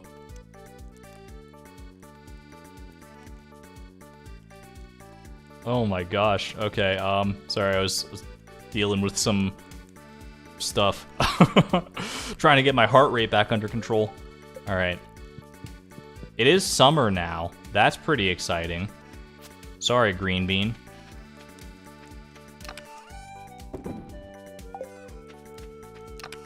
That's a lot of fiber progress right there. First full stack of fiber, too. Ooh, you'll love to see that. The weeds cause damage. I will go check the weeds. I also need to clear some detritus on my farm, so I'll take the axe out. Alright, summer. What do I need to do in the summer? I need to do a little bit of fishing in the summer, right? A little fishing for the community center. I need to do some summer foraging, for sure. I need to do some farming, summer crops, which means I need money for the summer crops. Okay. How much are the summer crops gonna cost, though? Like, what all do I need? Right? Are hops a summer crop? Because I need some hops, not for the brewer's bundle. I need some stuff for... I will need some stuff for the brewer's bundle, I guess. I need to start befriending people. Or at least befriending Caroline for that green tea. Yeah, summer crops, summer forage. Let's see, summer crops. So blueberry, melon, hot pepper, tomato. Okay. See about that. Quality crops bundle, I could get the high quality blueberries. And if I don't get them, then I can still get the high quality corn, so that's not so bad. Yeah, wild medicine. Are hops... I can never remember if hops are a summer crop or a fall crop. Either way. We'll go to Pierre's and see what's going on with all that. with all that noise. Look at the summer fiber, though. Oh my goodness, there's no like wayward rocks or anything in here. It's all just pure fibrous goodness. All right, you love to see it. Hops are summer? Okay. In my brain, somewhere, I think I did know that, but I'm glad to have it confirmed by chat. Thank you, thank you.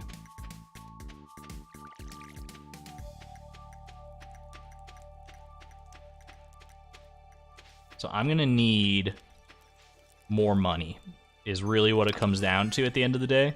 I'm gonna need lots more money. Or at least enough money to buy one of each seed. I don't think I really need any more than that. Well, I'll probably buy some more blueberry seeds, depending on how much they are. Remember that the seeds will be cheaper thanks to the profit margin thing. We're working on a 25% profit margin, so every seed should be like 25% of its normal cost, which is very nice. Let me grab my fiber. And we're going to go ahead and run to Pierre's and see how much money I'm going to need. I think it's going to need to be more than $3. So we're going to need to sell some fiber.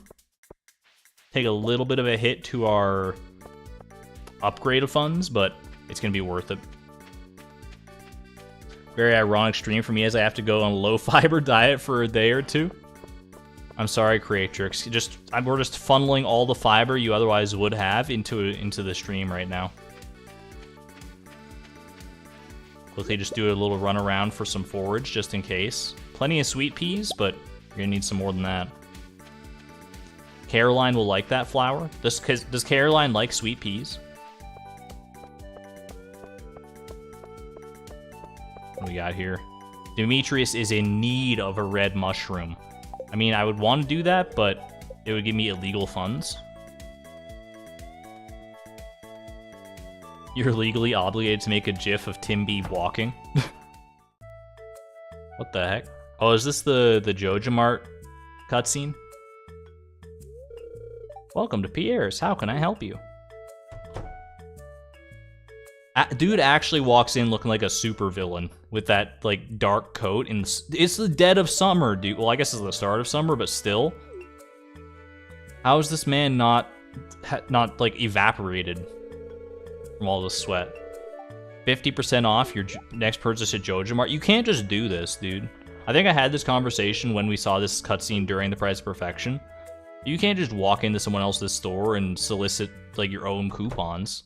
That's like straight illegal for sure. Although I don't know if Pelican Town has the infrastructure to support that.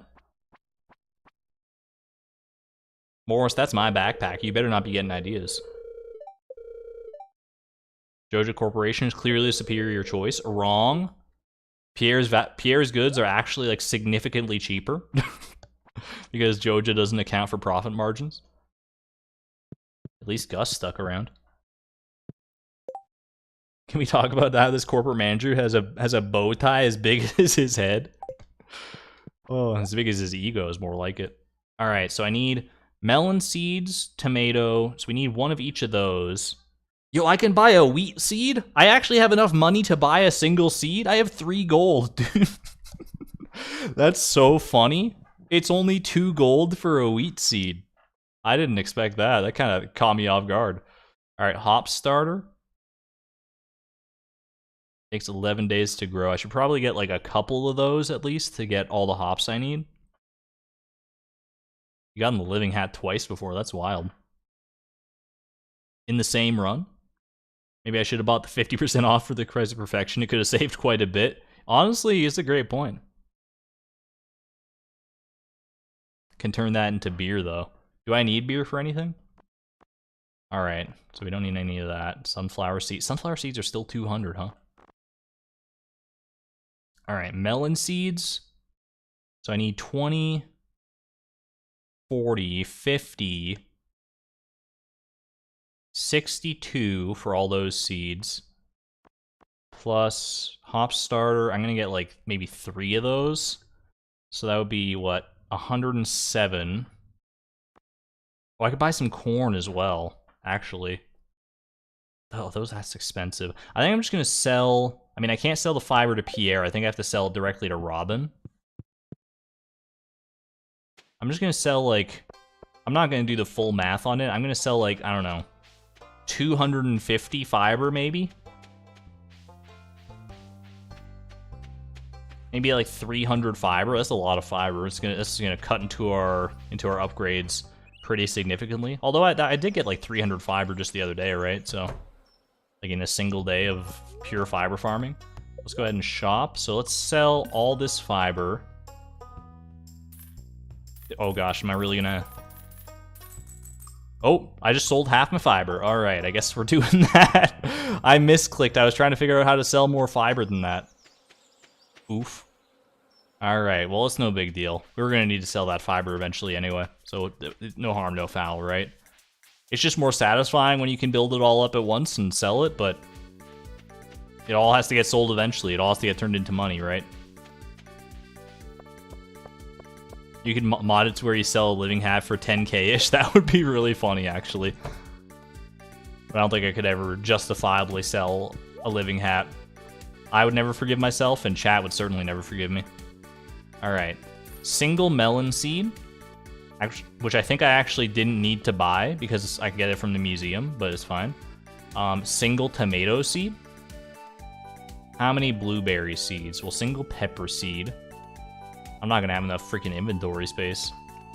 How many blueberry seeds? I'm going to buy... Oof.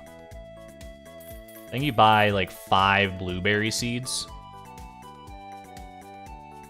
Then I think I go and give this sweet pea to Caroline, if my sources are not mistaken.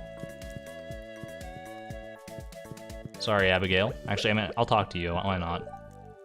Not really your favorite season? Amen, sister. Is Caroline in her room here, or is she somewhere else? It would be slightly worse than eating a lava eel.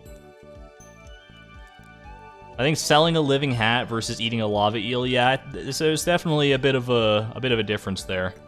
She's outside.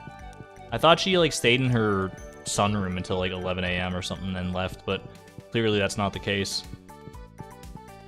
She comes out of the tea room at noon, you think. I know she likes to hang out with like Jody down here sometimes. There's Sam. On his way to work, presumably. Welcome back, Van. You didn't really miss too much. Hope you had a good game of Chinese checkers, though.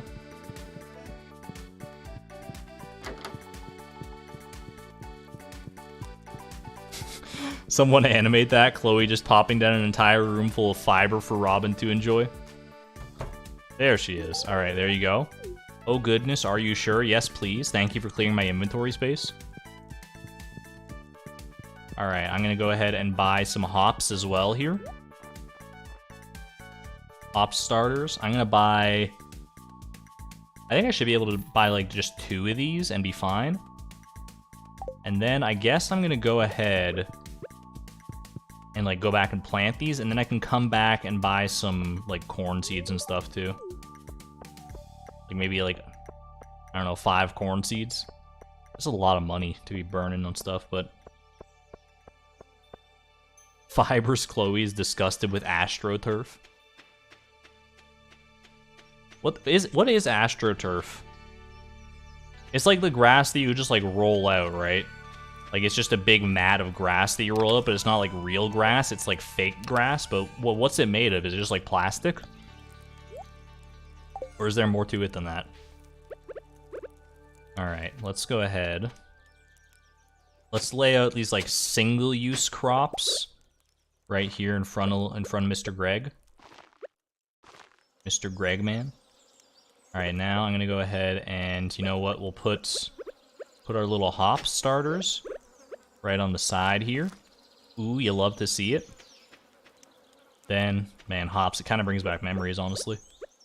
Then some blueberries. Like so. Then I'm just going to need some corn, and we should be good to go, basically. I should do a poll for what's worse, selling the living hat or eating the lava eel. I mean, there's just no contest. I don't even feel like I need a poll.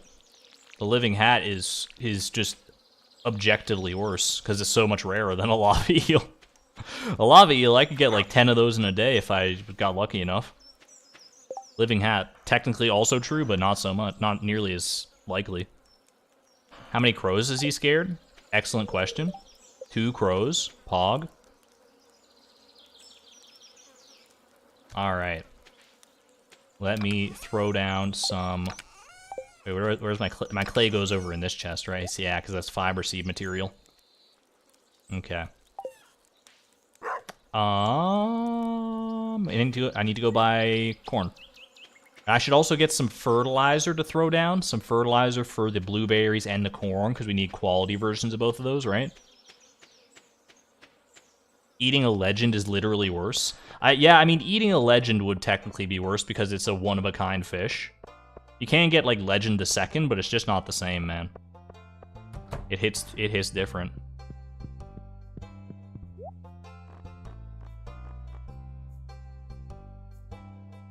Alright, corn seeds. I'm just gonna buy 5. It's a big investment, but I think it'll be worth it.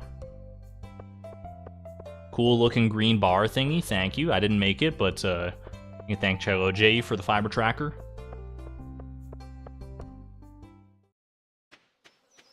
Eating an iridium quality legend.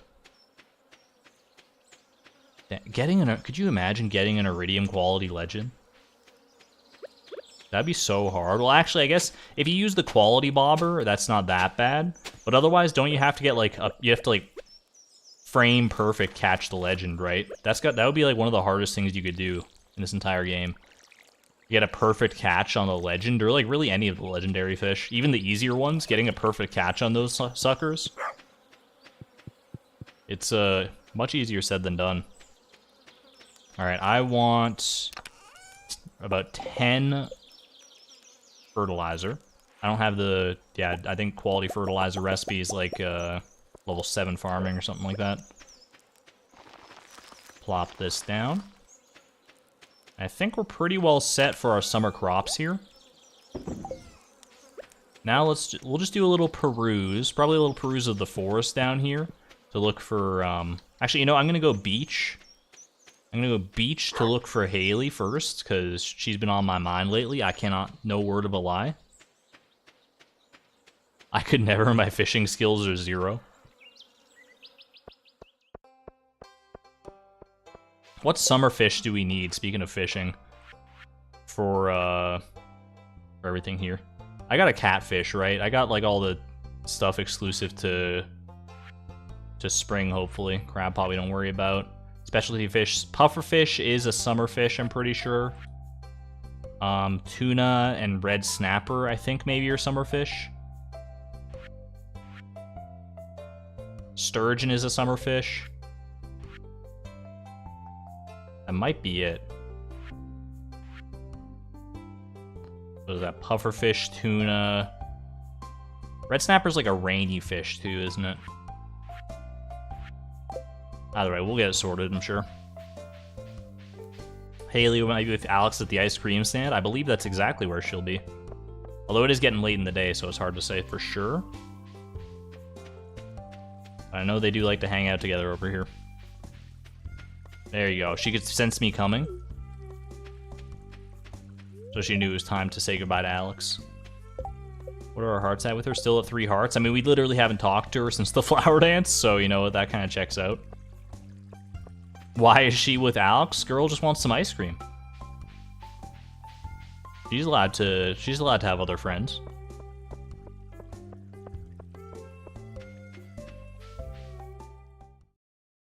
If I catch a gold sturgeon, I can get a perfect luau result. What do you mean if? We're the first sturgeon I catch, guaranteed gonna be gold quality. Gold quality sturgeon, you make it sound like it's hard. I'm setting myself up for failure. This is what they call irony. Comedic timing. Although it's not the greatest comedic timing, admittedly, because I'm not, like, going fishing right now. If I were fishing at this exact moment and, you know, caught a sturgeon and it was, like, silver quality, then it'd be like, oh, what a silly little gaff. What a fun little premise I set up, huh? Anyway, subscribe. Just kidding. Hubris, there you go.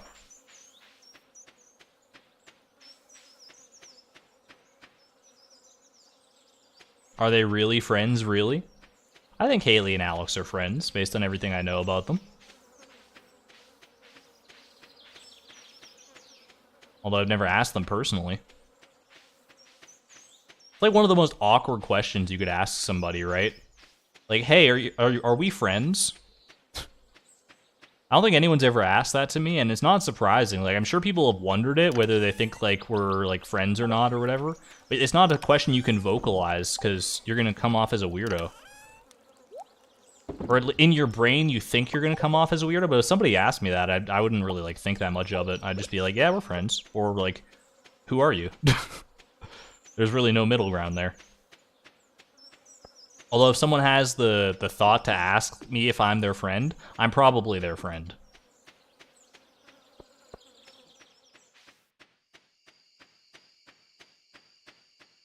All that grass is inhibiting my fiber potential. That's why we got the isolated fiber section over on the west side of the farm there for exactly that purpose. That's our makeshift fiber farm until we unlock fiber seeds. Alright, I think, honestly, we should probably just go to bed here. I'm just gonna go to bed. Call it a night. That was a productive first day of summer, though. As productive as it can be, as far as our our spreading weeds have caused damage to our farm. Booyah! Make a sacred fiber emoji. Probably do need a fiber emoji. There is like a grass-related emoji. We can do better than that.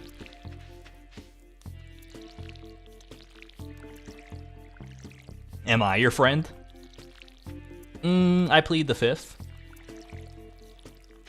No, I mean, like, I think of all you guys as friends, but you gotta be careful with that, because parasocial relationships can get a little scary. I'm friendly with you guys, but, you know, we're not necessarily friends on the same level as, like... We're not out here talking every day. Well, I mean, I guess I'm talking at you a lot of days. Or we're not talking to... And you're talking back to me in chat. Wait a second. Are we friends? Makes you think. Man just pled the fifth as Canadian.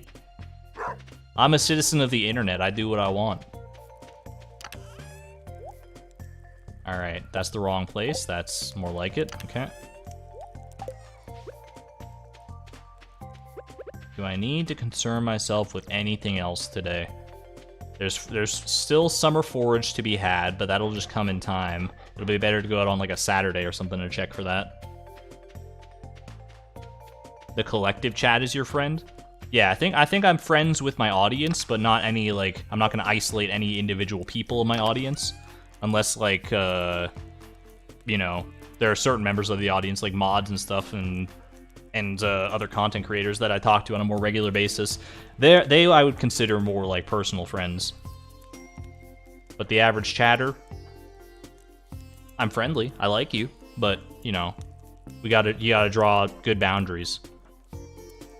I think it's just a healthy thing to instill early on is, you know, set those boundaries early and avoid a catastrophe later on. Be a PR nightmare. Let's go get some fiber, shall we? What do you guys say? Are you hyped for fiber? Yeah, woo! Yeah, we're so hyped for fiber. That's you guys. That's, oh my gosh! Oh my gosh, I want fiber! I want to see you with the fiber!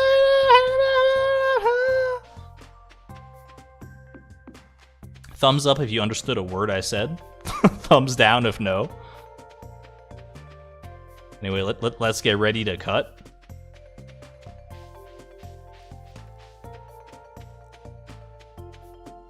I don't like that. I don't sound like that. How dare you?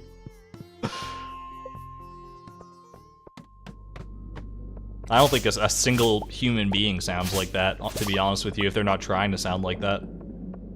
Although I guess with like 8 billion people in the world, there's probably at least one. I understood the word fiber, that's about it. That's all you need to understand. 11 more fiber in the bank already. What time are you at in the stream? We're only like 2 hours in here. That's not even that bad. I thought we were much later than that for some reason. I guess I thought the technical difficulties took a lot longer than they actually did at the start of the stream. Hopefully you haven't experienced too much, like, buffering since then.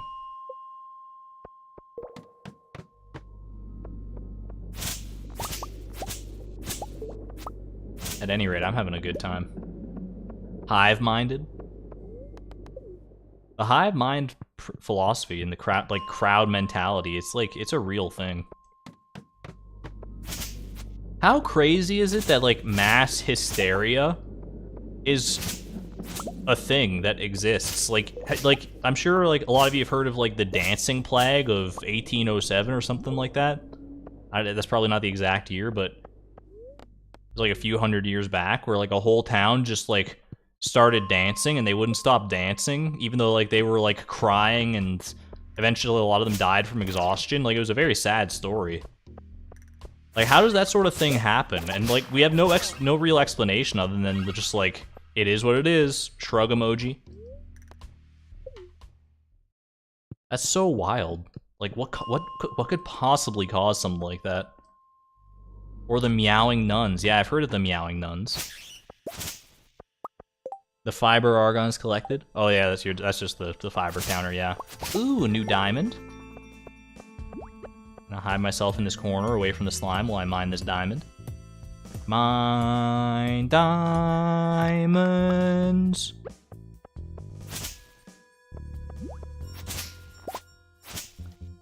You've heard of the bite of 87? The meowing nuns. Yeah, there was, like, some monastery or of some kind. Like, I forget when it happened, but all the nuns in the monastery just, like, they started communicating with each other exclusively via meowing.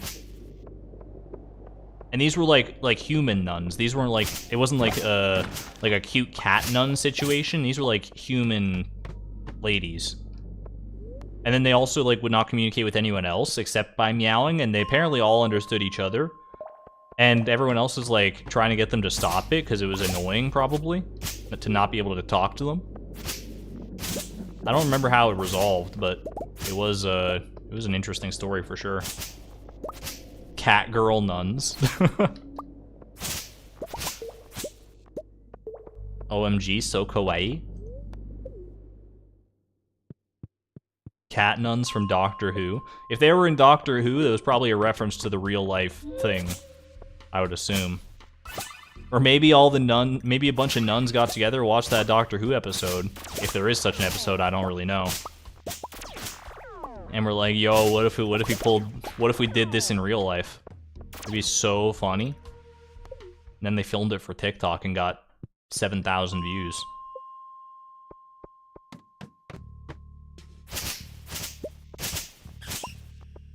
The meowing nuns is interestingly, apparently, a citation-needed incident. You think someone just made up the meowing nuns? That would be the ultimate troll. Just make up a historical event that like, you know, some people will claim to remember because they don't want to seem like they're outside the loop, but, like, literally no one could possibly know of it.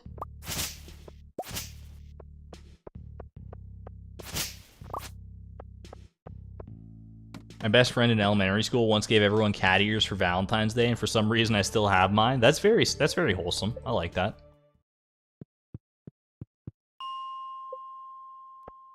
That said, I do kind of, like, take offense with at least how my elementary school handled Valentine's Day. Like, it's, like, I don't know if, maybe it was just because I was a really shy and awkward kid, but on Valentine's Day, I remember this, it was like Valentine's Day of grade 3 or something like that. Everyone in our class had to, like, we put our names into a hat, and it was basically like a Secret Santa type thing where you'd, like, pull someone's name out of the hat, and you'd have to get them a gift for Valentine's Day. Which is, like, it's fine if it's, like, a Secret Santa thing, but when you start to put it in the context of Valentine's Day, where it's, like, the marketing focus, at least, is very much on, like, romanticism, and, like, it gets a little weird. And they divided it up, too, so it was, like, you know, the boys had to draw from the hat that had the girls' names in it, and vice versa. And it was, like, very, I don't know, it was like, looking back on that now, it felt, like, very normalized at the time, but it was an extremely strange vibe. Blind dating for children.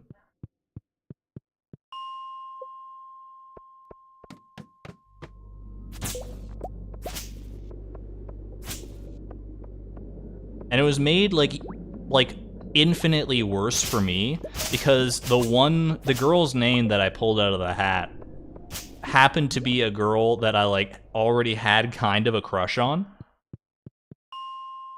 Back when I was still trying to figure out like whether I get crushes or not. I mean, I guess it was a crush, but it's, I don't know, it's weird. Being ace is weird like that sometimes.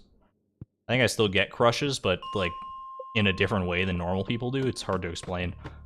Anyway, I digress. So I had like a crush on this girl, so it was like really already like, it was so awkward.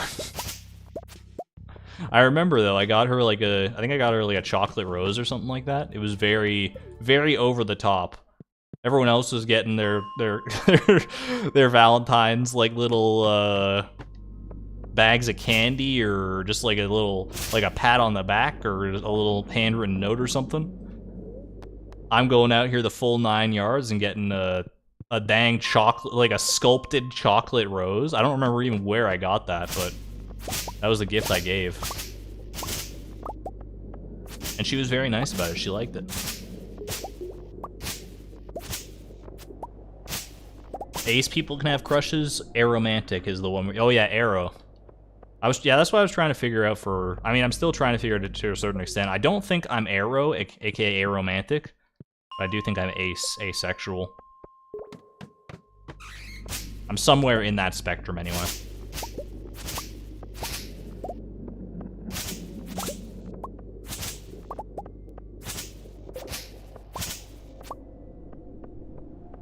Hey, no worries if you didn't realize I was ace or anything like that. That's I mean, I bring it up from time to time on stream. It's not something that like I super identify with necessarily. Like, it's a thing that I am, and that's just kind of like that's what it is. It's just like a thing.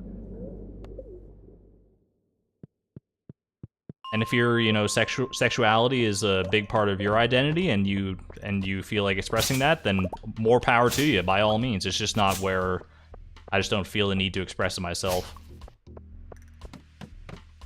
But I definitely think, you know, it's worth expressing, by all means, especially if you've been like marginalized in some way. But that's a whole soapbox I don't need to get into. Everyone here is already on the same page as far as that stuff goes, I would assume. We're a pretty great community that way.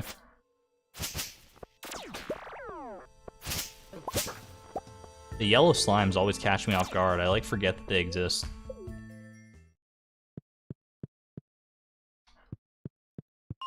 Most of my crushes were just aesthetic attraction or a squish. A squish? I've never heard that term, but I kind of like it. Yoinking that for my own personal use. Have I seen Jaden Animation's video about being ace and arrow? Funny you should mention that. That's actually kind of how I discovered that I was ace. Long story short, like I've been a fan of Jaden Animations for a very long time. I like watch all her stuff. And when she released that video, I was like, I had always, up until that point, I had always assumed that I was basically just like straight. Because I didn't really have that much evidence to the contrary. I got crushes, and that was kind of all. I figured, like, well, I get crushes on people of the opposite gender. That's being straight for you, right? But then, like, the things that she was talking about and the points she brought up, I was like, wait a second. This sounds like it just resonates with me. It resonated with me so strongly that it made me reflect and realize that I was like ace. For a little bit, I thought I was arrow too, but I don't think I'm actually arrow. So, but yeah, no, I was very glad that she put out that video because it helped a lot of people, myself included, to either like feel more seen or discover a part of themselves that they didn't realize was like a part of themselves that could exist. Kind of wild, right? I'll probably end up being straight, but I'm like 99% sure, but I support LGBTQA+. Absolutely. Yeah, you do. I mean, most people are straight. I don't think that's a surprising statistic to anybody. I think most people are or will end up being heterosexual, but as long as, don't, malign people who aren't, then you're golden. I ain't got no problem with you. What does the E stand for in the green bar thing? It's an F, actually. It stands for fiber. I could see how you could see it as an E, though, depending on, like, the quality of the video. I did have to lower the bitrate for this stream because it was getting, like the frames were going all crazy, so it might look a little fuzzy up there. I don't know if anyone's getting the full 1080p 60 FPS experience on this stream, and if so, if you're not, that's my fault. But if you are, then I mean, let me know, because that would be validating to me at least to know that I'm doing something okay.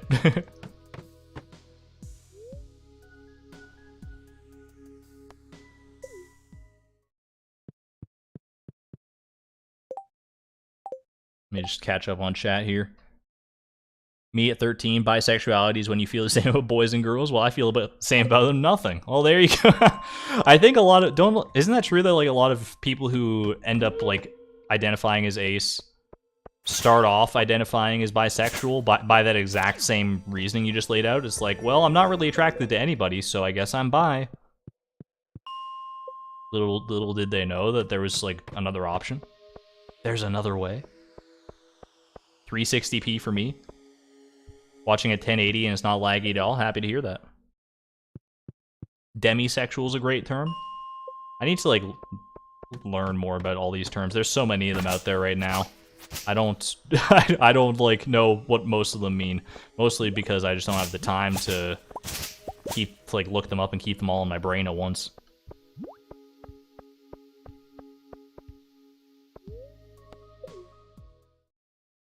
That was a pass on that diamond.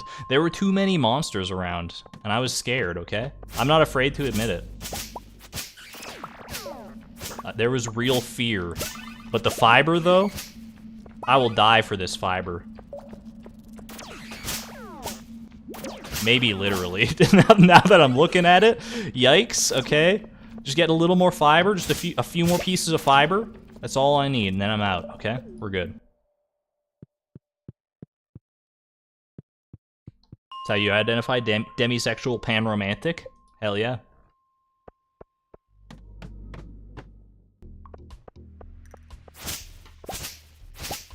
Maybe I'm biased, I like that, but I think bi ace solidarity is real. Absolutely. I mean, I think solidarity just amongst all sexualities should be real. I mean, at the end of the day, like, the goal is just to be like, hey, our sexual preferences don't have to, define us, right? That should be the ultimate message, is like, oh, it's just like saying like you're bi or straight or gay or anything, demisexual, pan, whatever, should be basically the same as saying, yeah, I've got like blue eyes. It's just a fact of me, and it's that's just how I live my life.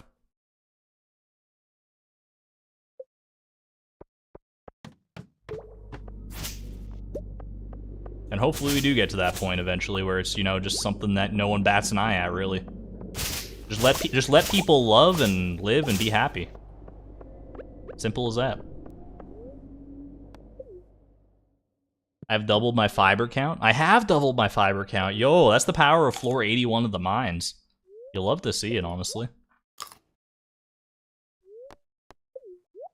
I'm queer because words fail me.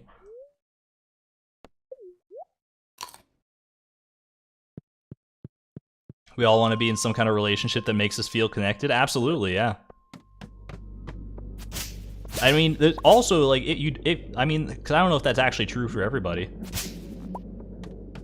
Everyone feels that. I think everyone feels, like, the need for human relationships to a different extent, for sure. That's what defines, like, introverts and extroverts in some capacities.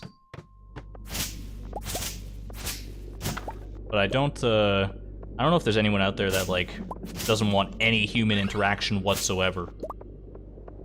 And if you're in chat, you can't say OMG me, because you're here right now talking to other people, or at least if you're a lurker, you're, like, listening to other people. And whether you like it or not, that's some kind of human interaction. So, you're caught in a catch-22 right here. How many fibers do I want? All the fibers? Okay, I think we go ahead and take some of this with us back to the farm, and then we call it here.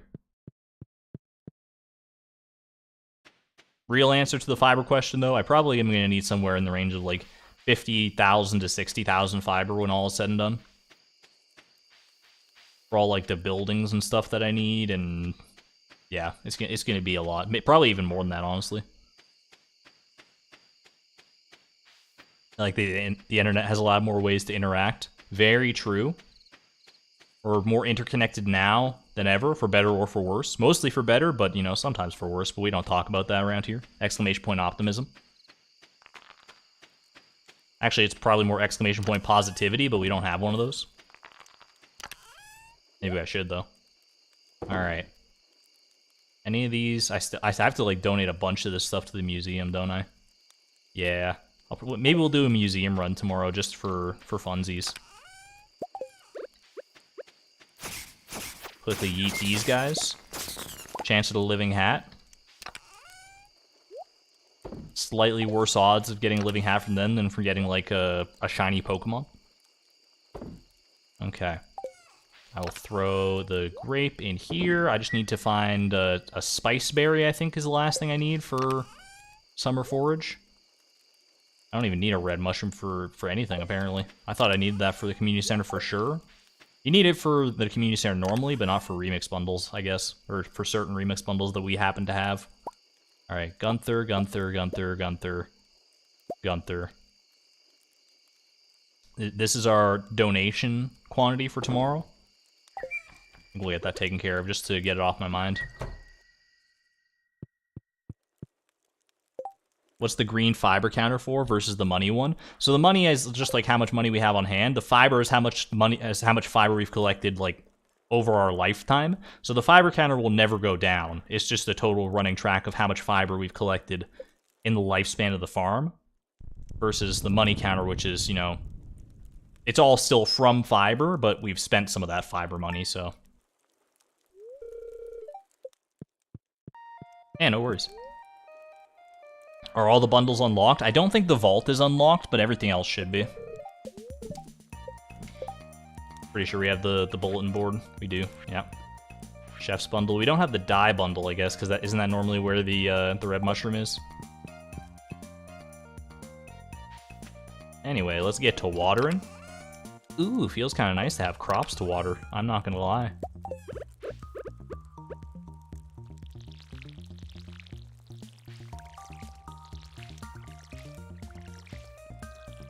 The ancient fruits I'm not that excited about, not as excited as I normally would be, because obviously ancient fruit, you usually grow them for money. Not really a thing we're interested in this day and age. I lost my lucky purple shorts. I'm telling you because I think I can trust you. Chat, don't tell anyone, okay? We're keeping this one private.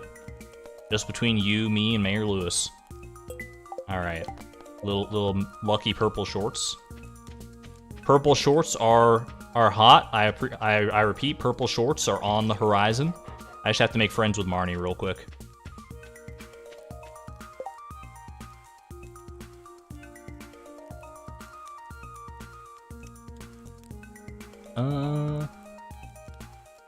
I do see some people bringing up, you know, perfection with fiber.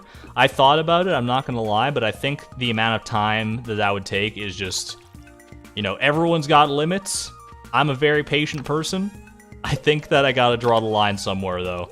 I don't want this to be fiber central for the next 5 years. I'm trying to collect like 14 million fiber to reach perfection. That's just, you know... Let's, you know...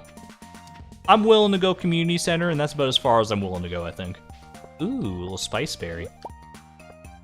Spice berry.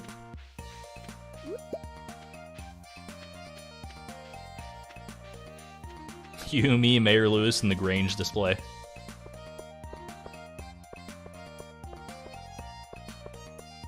Yeah, the golden clock is what really stops that from being a realistic possibility. The golden clock and the obelisks and stuff.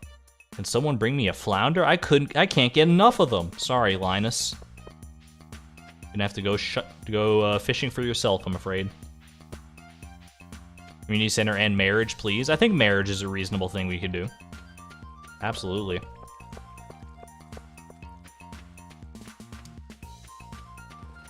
And the luau pot. I always feel so bad when I put the purple shorts in the luau pot.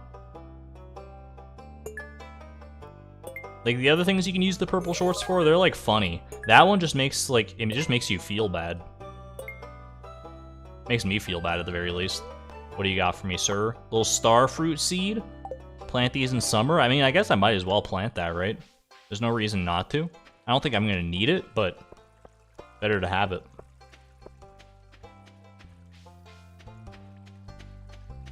And yet you still do it. I did it one time because chat bullied me into it, okay? Normally, I would never.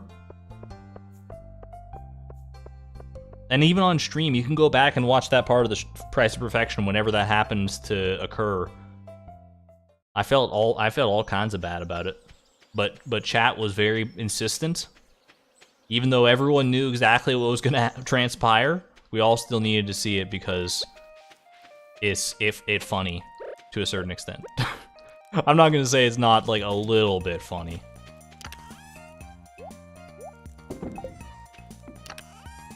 You know, I'm not that tone deaf to humor. Purple shorts are the legend. There was a large contingent of people that wanted the legend in the stew as well. Okay. Let's go drop off our summer foraging bundle. Yo, we'll get like a bunch of summer forage seeds from that too, won't we? And we can grow those and that'll just be like a decent food source maybe? I don't know. Or no, I think we save them for crafting tea saplings probably. When we befriend Caroline eventually. When am I gonna have time to make friends and stuff though? I need to spend like all day, every day farming fiber. I ain't got time to talk to people, make human relations. What do you take me for? Now that I'm at floor 80 of the mines, I don't even need to worry about like having a good luck day or anything, because luck doesn't affect how much fiber is down there. There's summer foraging, by the way. Poggers. That should be the vault as well. We aren't friends, but I'll allow myself to be bullied by you. Hey, peer pressure is a real thing. I lost my mind again when someone pointed out Jazz's dollhouse to me. The dollhouse, I remember that too. The luau pot had 3 factions, legends, shorts, and sap. Or legends, shorts, and sap. Only one of those ever got put in the luau pot too, I think. Otherwise, I was just being like boring. I put like wine and stuff in there. Go talk to Haley while I'm thinking about it. I should grow some sunflowers for Haley, maybe.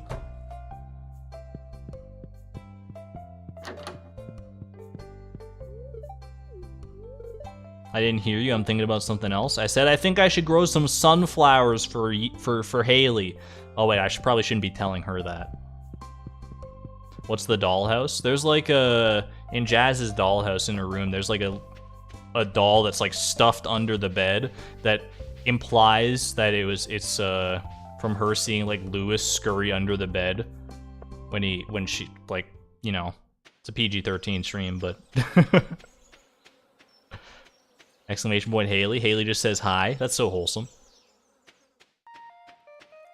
Alright, I think I'm gonna go ahead and throw, I'll just leave that there. I do have 9 melon seeds. I forgot I even claimed those seeds from the museum. It's Wednesday, so Pierre is closed. Should I go buy sunflower seeds from Joja Mart? I could buy 1, I think, right? Because they're like 125 each. I think I'm gonna do it. Have a good one there, Van. What are y'all's favorite dinosaurs? I'm kind of boring. I mean, I like a Stegosaurus and a Triceratops.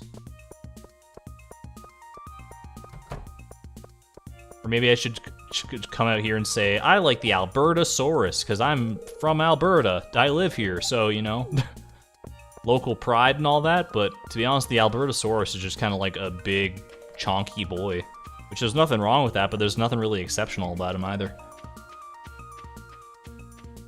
Dilophosaurus. This is a name I've heard. Like, every dinosaur that's not like a Triceratops, a pterodactyl, which is technically not a dinosaur, it's like a pteranodon, right? A T-Rex, a Stegosaurus, or a Triceratops, or a Velociraptor. They're all just big dinosaurs with long necks, in my mind. Every dinosaur. Yo, profit margins in Joja affect Joja too? I honestly didn't think so. Sunflower seed? Wait a second. Sunflower seeds at Pierre's cost 200. Wait, all the prices at Joja are affected. Not just for, like, seeds and stuff. Yo, what? Cause... Wait, hold on, though. I'm confused. What's going on? Wheat seeds at Pierre's were 2 gold. Wheat seeds at Joja are 3 gold? But sunflower seeds are the only thing that's cheaper at Joja. Yeah, but they're normally 125 gold. And they're 31 here because of the profit margin, but the profit margin of 25% didn't affect Pierre's seeds. Pierre's sunflower seeds were still 200 gold. Joja Cola is usually 75. Yeah, that's true. Like, all this Joja stuff I think is like normal price. But what? I'm so flummoxed. I'm stun-locked in real life. Anyway, I mean, this is very strange. Just more implications for the price of perfection, I guess. That's like, you can buy this stuff because this is all cheaper. Like this sugar, wheat flour, and rice. This is cheaper than it is at Pierre's too. I'm pretty sure in the grass starter. Anyway, I guess we're gonna buy some sunflower seeds here. I'll buy 5. Morris loves sunflowers. Argon too stunned to speak. The theory I like the most as to why sunflower seeds are cheaper at Joja than they are at Pierre's is that, like, Joja Mart is a grocery store more than Pierre's. Pierre's is like, you know, a general store, whereas Joja Mart is more specifically focused on groceries. So, like, the seeds at Joja are, like, marked up, which I guess that explains why the wheat seeds were 1 more gold than they were at Pierre's, but I digress there. It's gonna be kind of scuffed here. It's fine. We're breaking the symmetry, but it's okay. It's for Haley. But yeah, I like it because like Joja's a grocery store, and you can eat sunflower seeds. Like, they're a common snacking food, so they fall into the grocery category for like Joja. So they're like more marked down because it's more like in line with what they normally sell versus the seeds, which like probably never go on sale. I don't know. There's probably some logic there, but this is a weird farm shape. You're telling me. Get some of this tall grass away from here, because I think it can spread debris onto our farm if I'm not careful.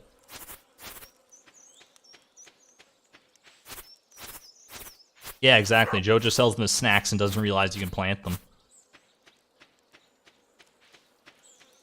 If you bought, like a bag of Spitz sunflower seeds, the snack, and you planted them in the earth, would they grow into sunflowers? Because they're, like, salted and stuff. Like, they've done stuff to those sunflower seeds, right? Could you still plant them and grow them into sunflowers?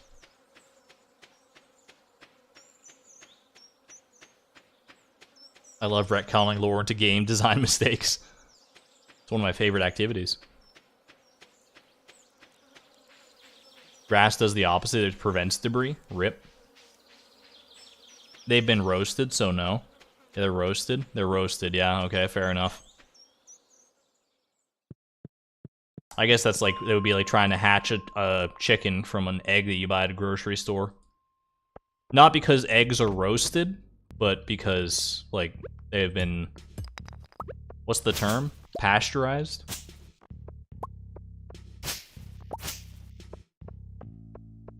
What about the unroasted ones? Are there unroasted sunflower seed snacks?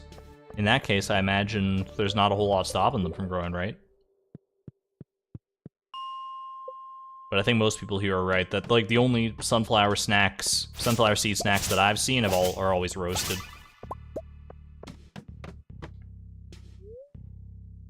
They're unfertilized. Okay, they're just not fertilized. Yeah, pasteurization, that's for like milk, right? Yeah, grocery store eggs aren't fertilized.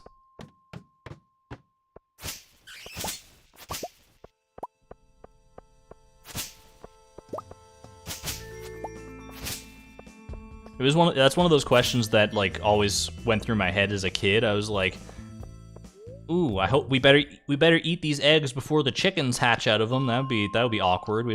I mean, part of me was like, but wouldn't it be cool to have some pet chickens? That's just not the way it works. But in your child brain, you don't know anything about that. You don't know anything about how like the eggs get fertilized and that they're not fertilized in the grocery store.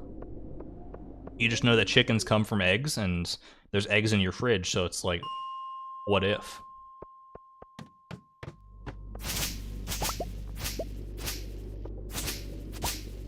Chat is very smart today. Quick, chat, prove that the square root of 2 is an irrational number. Go. Give me your best thesis. And you can only use one chat message. So 200 characters or less, I think. I don't even know how long a chat message can be, but that sounds right.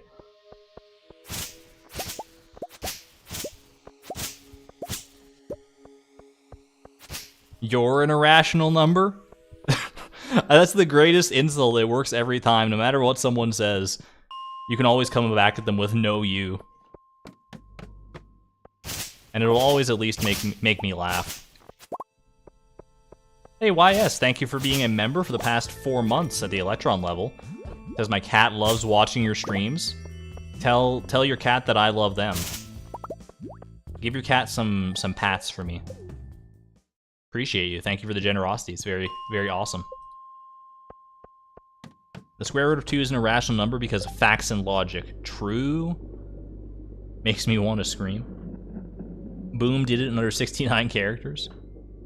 I'm waiting for... If you square all rational numbers between 1 and 2, you will never get a 2.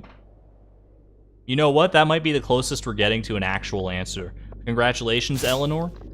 You win the prize. What is the prize? It's a thumbs up from me. Wait, I don't have a face cam though, so hold on. Hold on a second. Jeez Louise. Search emoji. Thumbs up. Thumbs up. Send. That one's for you, Eleanor. Congratulations.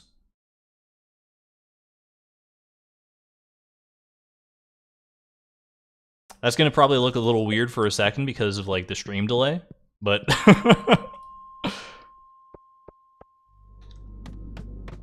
I gave a thumbs up in real life too, so.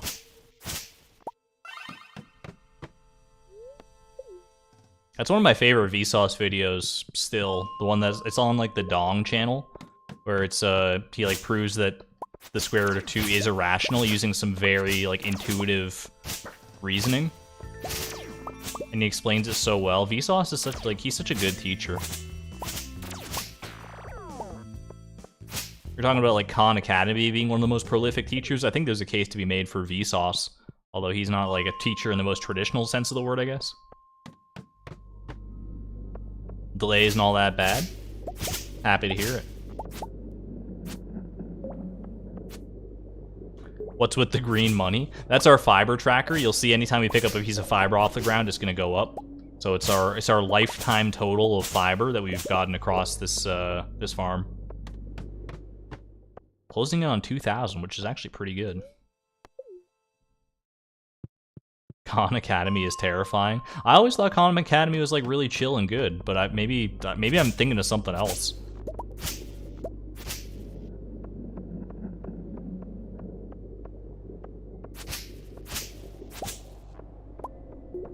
Sal Khan is my sleep paralysis demon.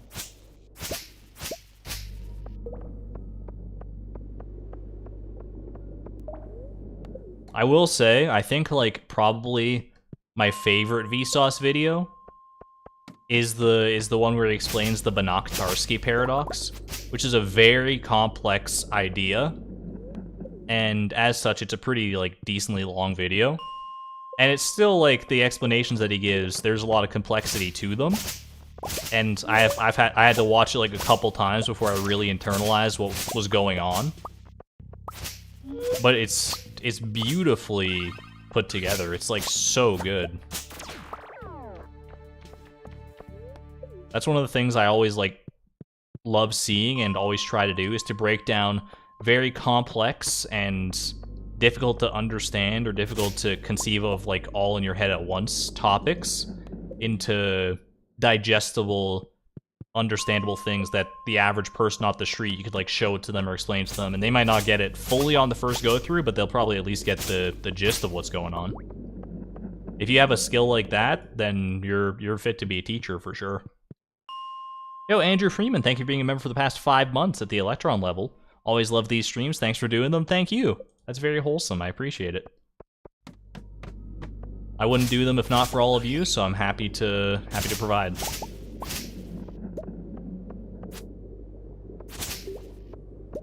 I hate Vsauce because of the Monty Hall problem. I forget. I know Vsauce did a video on the Monty Hall problem, but I can't remember like how that one went. It's a controversial problem, to be sure. Vsauce's video on Infinity is one of his most awe-inspiring ones. He's done some like great stuff, like with Infinity and with like super tasks and stuff. If you haven't seen some of Vsauce's more like complex videos, or any Vsauce videos like to begin with, then that is a rabbit hole I can endorse going down. It gets the Argon seal of approval, which is not worth much, but you know, maybe to you it's worth something. Where are your fingers? Bum bum. Is this chair real? Yeah, if you feel like having an existential crisis, then go ahead and watch the video about our chairs real. Dude, are you trying to get me to leave your stream? Hey, you know, just put it in your YouTube queue and watch it later. Thumbs up in chat if you use the YouTube queue system, where like you can click that little plus button to add a video to your queue to watch it later. Thumbs down if you don't do that.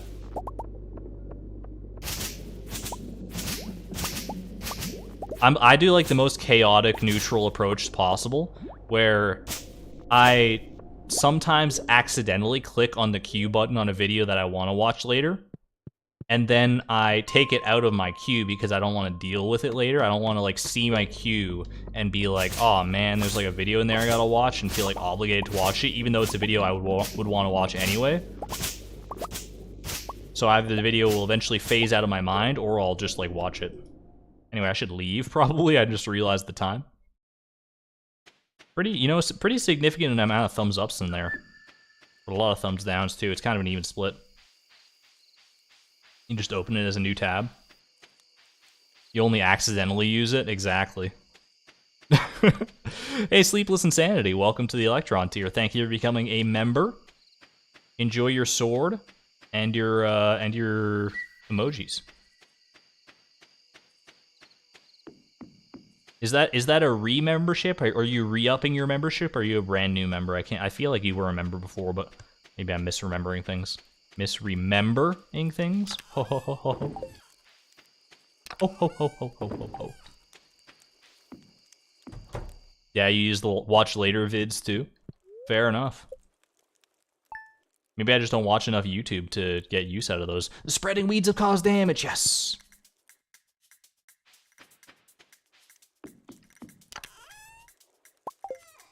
Alright, we're gonna need some wood. Gonna need to make paths for where the spreading weeds have caused damage. Don't pass out, you'll lose 5 fiber. Heaven forbid. Have a good one there, Eidolonic Games. Thank you for tuning in.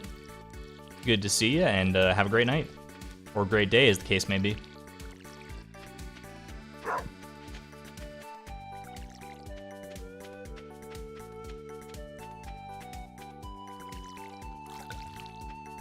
Yo, I mean, look, I know we already get, like, we as, like, a society, as a culture, already get kind of thrown off by time zones and stuff. Like, I always say, like, have a great day or a great night or whatever, and then I have to, like, correct myself and be like, or morning, or I have to, like, account for time zones.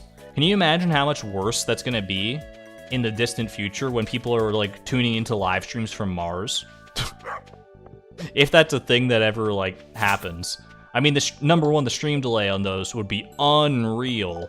Like, could you imagine posting a message in chat and then the streamer doesn't respond to you for, like, 15 minutes? Maybe, I don't even know, maybe probably, like, 30 minutes or more. Can you imagine, like, you're sitting there and just, like, you're, like, in your Pacific Coast time zone and you're like, alright, I'm gonna call it a night, guys. Have a good night, or good morning, or good Martian sunrise, or, like, oh my gosh, because the days would be, like, different lengths and stuff, too, and the years, and they'd have their own whole Martian calendar. Yo, I don't envy people from the future in that regard. Definitely not. Have a great points in planetary revolution. Calendars just stop working in space. It would just have to be like a calendar per, I mean, we'd either have to remake the whole calendar system to not use, like, sunrises and stuff. Or to not use, like, terrestrial mechanics. Or we'd have to have, like, a different calendar for every planet / celestial body. Anyway, it'll be interesting to see. Not that I'll get to see it, unfortunately, but it's an interesting thing to theorize about. Why do I feel like... Go get this butterfly to land on me, though, real quick? That'd be cute. Quick photo op for my Instagram. Alright, let's go ahead and... I don't think I watered Tim Beeb yet, did I? Oh, and he's waiting over there so patiently. How can you say no to that face? I already did water him too, but I didn't pet him, so... Have to have calendar converters. Oh my gosh, there's already so many time zone converter websites out there. The calendar converters are coming next. Do the butterflies do anything? Nah, they're just, like, cute. Not like Animal Crossing where you can actually catch them. Could just say have a good next planetary rotation cycle. You gotta shorten that, though. It's gotta be a marketable term. Good PRC. Have a good PRC, planet rotation cycle. Have a good perk.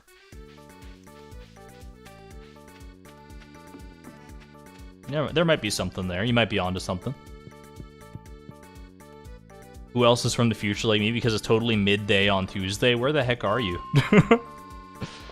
Somewhere across the international date line, I suppose. That only makes sense. Oof.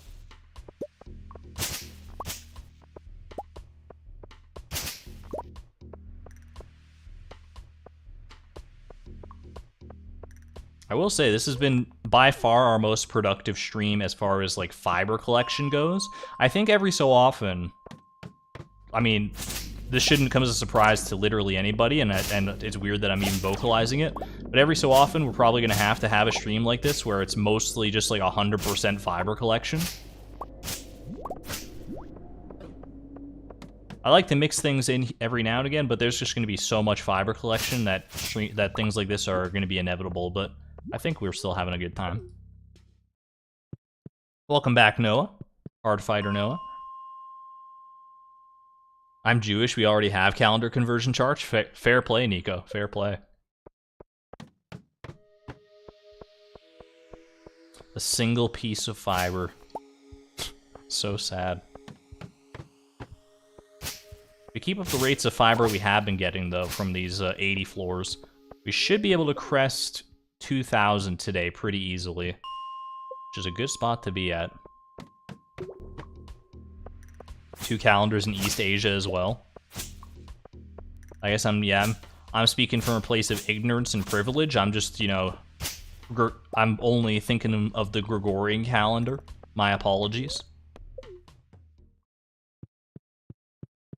It always does escape my attention that there are other calendars out there as well. Hey there, Calvin. Welcome. Happy to see you. Oh gosh, I was looking at chat and everything's going horrible now. I just lost like half of my health because I looked at chat. C'est la vie for a video game streamer. I managed to avoid the guardian of the fiber. This guy is zooming. These guys kind of like they walk around like mall walkers. He's power walking all over the place. Very intimidating stance, even if he doesn't hit you. I never thought about how funny it is that those like the shadow brutes and like shadow shaman, well not shadow shamans, but just the shadow brutes, I guess. They don't actually like attack you. They just like walk into you with force. That's so funny. And they hurt, like they hit you like a dump truck too.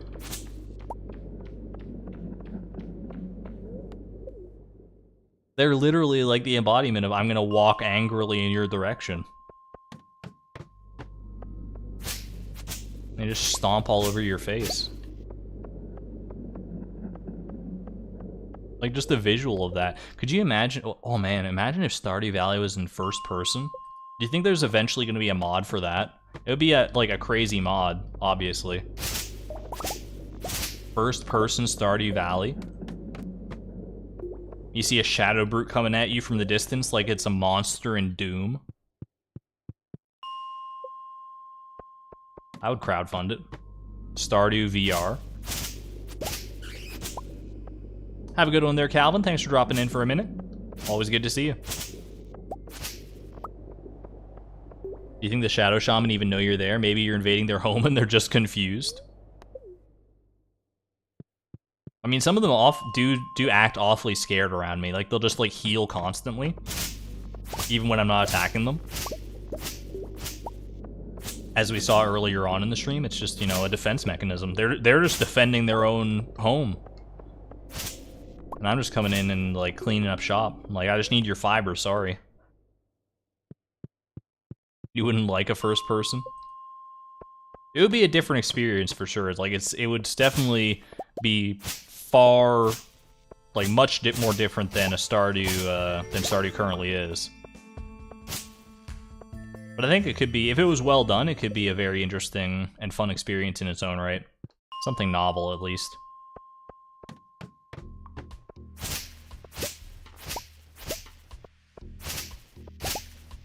But I don't even know, that's probably not even something you could mod into Stardew, right?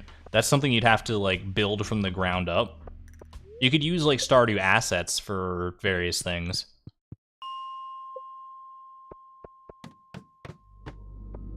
But you'd have to, like, redo a lot of stuff. And make, like... Well, I don't know, I guess you'd have to do... Can you do, like, a first-person game in 2D?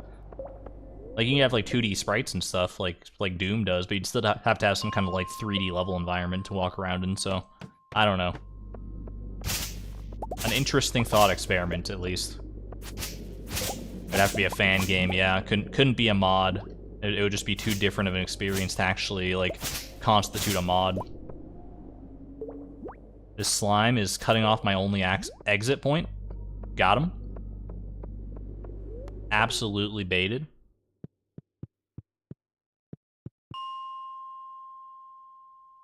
I got glasses and the stream looks so crisp. Didn't know it could be this clear. That's the same vibe I had when I was when I first got my glasses. I didn't even realize I needed glasses, but I was sitting in the back of my math class and I could not read the whiteboard. And then I got glasses.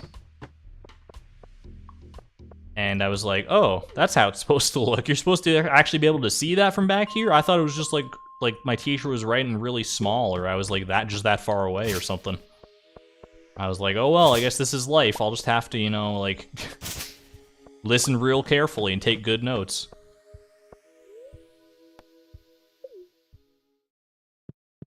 There's a Binding of Isaac 3D mod and the People Playground 3D mod. Yeah, people do some crazy stuff with, like, with Binding of Isaac. There's a big modding scene for that, for sure. I do remember seeing that 3D Isaac mod. That's pretty cool. I don't think it's, like, super fleshed out, but it is a good proof of concept at the very least. You really didn't want to get glasses? I don't really care about having glasses. Like, I think I'm fine with them. I'm not a person that like wears contacts or anything. I just wear the glasses and don't give a F to, you know, I mean, let's keep it PG-13, but that was where my brain was going. But I was like forced into getting glasses basically because I went and took like my driver's permit test. Like, not the one where you actually like, go driving, but like where it's, you know, you can get your learner's permit. So that you can like get behind the wheel of the car as long as you have like a licensed driver there with you. Only between like certain hours and stuff. So I took the test for that. I passed the test and everything, and they were like, great, we'll get you your permit just as soon as you pass this eyesight test. And I failed the eyesight test so hard, and they were like, you're gonna need glasses. And I'm like, alright, I guess this is my time. Then I just got glasses, I went back, and it was all just hunky-dory. What's my vision? I honestly could not tell you off the top of my head. It's not one of those numbers I've internalized, and I also haven't been to the optometrist in quite a while. So it's, that's probably something I should get on top of. It's important to get your eyes checked every now and again, even if you don't feel like you need to. Oh, we passed 2,000 fiber, by the way. Thank you, Zipporah. I did that with very little fanfare. I was just talking about glasses and stuff. My glasses. I can't see without my glasses. We have passed 2,000 fiber, which is pretty cool.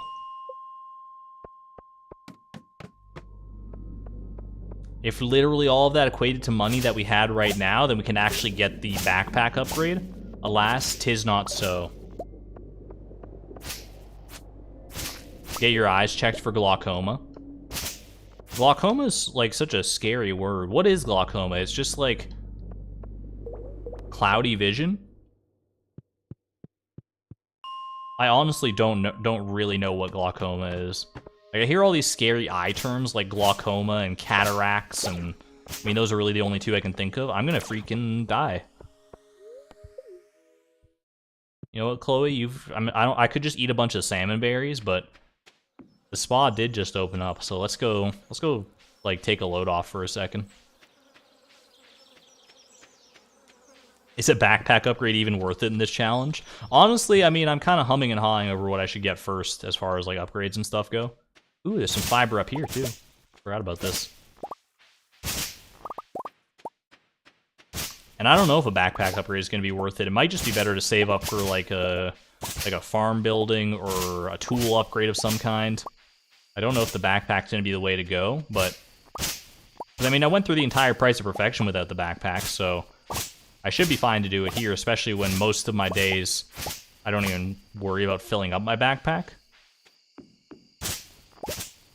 But as just like a point of, you know, a point of honor, the fact that I'm allowed to get a backpack upgrade in this challenge makes me feel like I should, but I don't know. Cross that bridge when we come to it, I guess. Leave a few pieces behind so they spread again. I'm not going to worry too much about that. I don't feel the need to... I'm probably not going to feel the need to come up here all that often. Is there like anything in this spa that's like noteworthy? I feel like I never come in here. Items for women. What does that mean? Don't answer that question. I shouldn't be in the women's changing room to begin with. Everyone close your eyes if you're not a woman. Including me. Okay, I've got my eyes closed. Chat, this is gonna be tough. Okay. Chat, my eyes are closed. I'm not looking at the game. You have to tell me where to go, okay? I can't. I just realized we're in the women's changing room. I can't look at this. It's unbecoming. Chat, where do I go? I need you to guide me. I think I go all the way right, and then we're probably like against a wall, right? Go up. Okay, and then I think I go left. And I'm gonna go down. I'm still like walking, but like fast. Oh, I gotta look at the time. I was glancing at the corner of my eye at the time. This would work better if it was a face cam or something, but it's not. You're just gonna have to take my word for it. I'm gonna go right then down. Right then down. Oh, I don't hear the footsteps anymore. Are we good? Oh, I saw the fade to black out of the corner of my eye, which means, okay, we're not in the changing room anymore, so we're all good. Take a nice little relaxing bath. You'd love to see it. Thank you for the guidance, chat. Couldn't have done it without you. Alright. Chloe deserves that every now and again, you know? Cute green bikini. I like it, yeah. It's a nice color for sure. Alright. I think I can do this. I just go up and over. And down. And over. And we're like, the exit's somewhere around here, right? Or did I run into some weird piece of furniture? Oh no. I'm lost. I got the time? The time? Oh gosh, okay. I'm glancing. I'm sorry. I have to glance. Otherwise, we're gonna pass out in the freaking changing room. Okay, we're good. We're good. We're good. We did it.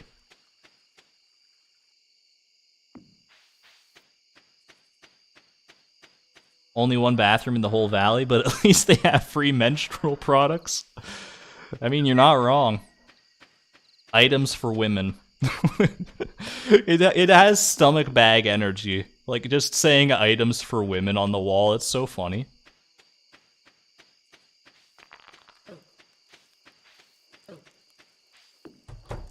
It's a very particular kind of humor. Alright, go to sleep for the night. Yo, level 5 mining, though. Okay, what's the better option here? Probably miner, right? I don't think either of them is going to be that useful, but geologist, like, just doesn't seem... Like, why do we care about gems, right? We can always crystallarium, and we're not selling them for, like, money or anything either, so... I think miner's probably better here. Items for women, switchblades, and mozzarella sticks. Those are items for everybody, as far as I'm concerned. Yeah, I think we're going to go ahead and hit miner here. Alright.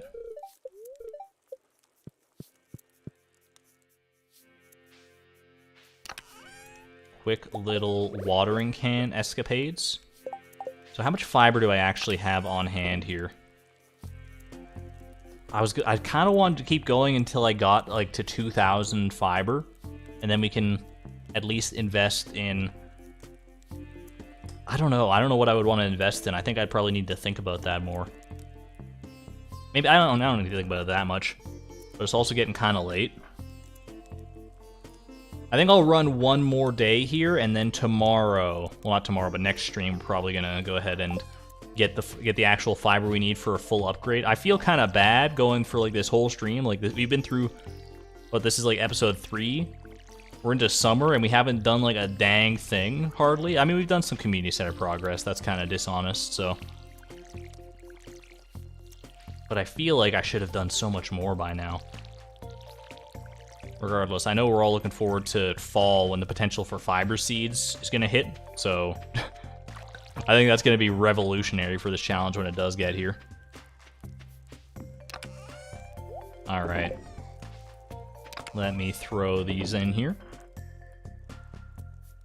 Don't you dare take any of my mozzarella sticks. I mean, can't we just share? I can get my own order of mozzarella sticks if you don't feel like sharing, Karita. Will he just pop over to the saloon here real quick? Over to the saloon. Hey, Gus. Wait. Hey, Gus. Gus, give me an order of those finest mozzarella sticks. Wait, how did I change clothes so fast? So weird. Alright. Bring me back in. Let's go farm some fiber. Oh my goodness. Hi, Minu. Did you hear her? Minu, what you doing? Come on. It's okay. The stream loves you. Come say hello. Oh, she's coming over. I think she like just woke up or something. How you doing, sweetie? Aw. Precious little kitty. Come on. She'll come sit on my lap for a little bit, maybe. Meow. There she is. Oh, she's not loving it. I'm not gonna lie to you. Oh, there she goes. Okay. Sometimes I can get her to sit on my lap for a little while, but it's okay. You go off and do your own thing, Minu.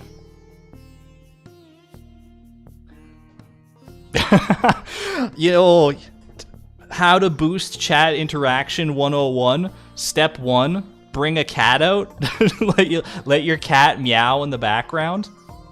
Chat just exploded at the mention of my cat. The moment my cat came out, that was like 10,000%. That's so good. She is adorable. I cannot dispute this. Stardew Valley cat streams. Her meow is so much lower than my cat's little squeak. It's probably because she's like super old. Like she's gonna be like 21 this year, I'm pretty sure. We don't have her exact like birth date. We didn't get like the document. I don't know how my parent like when I wasn't part of that process because it was like 20 plus years ago. So I was still a wee lad. We got her for Christmas and she was like just a few weeks old at that point. And yeah. So that's the math kind of checks out then.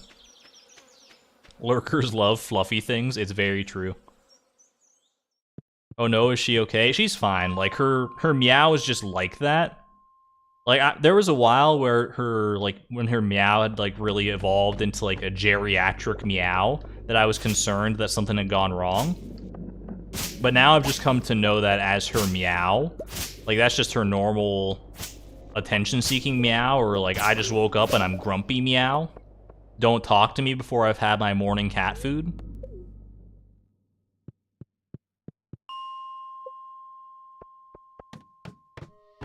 The cranky old cat lady meow, exactly. It's just a very, like if you've ever had a cat that's like around this age, I think a lot of them get to that point where they just have that sort of raspy, guttural meow compared to what they used to.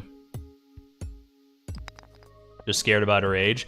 There was one minor health scare, like a couple years back, where she got a little, not her cheek was a little bit swollen from something, and we had to take her into the vet to get it like drained and stuff. But it just happens to be like that it was going to be something a lot more sinister. But it turned out to be like a one-time thing. But that's definitely, it scared me at the time for sure, because it was like the only health complication she'd ever had. And any health complications once a cat or a dog or anything gets that old can be the kiss of death for sure. But thankfully it was not in her case. She managed to recover quite nicely from it.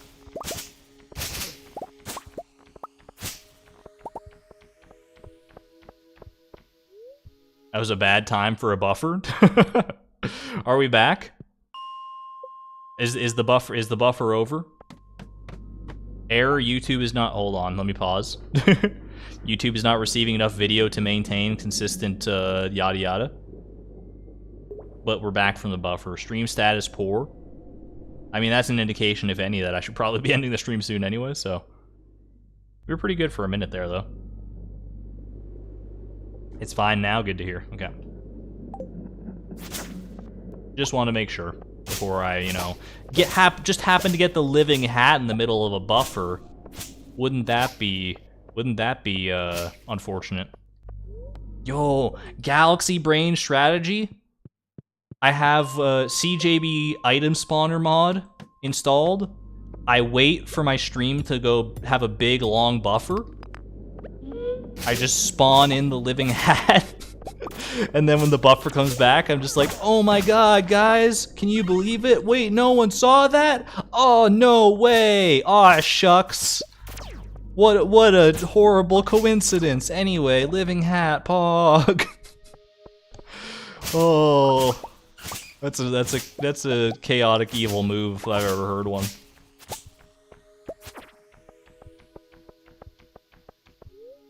The sad thing is I could probably get away with it too. I technically wouldn't even have to wait for a buffer. I could just hit like the stop streaming button on OBS. Because there's like 2 different buttons that you have to hit when you're streaming on YouTube. Like there's the OBS start stream button, and then there's YouTube's go live button.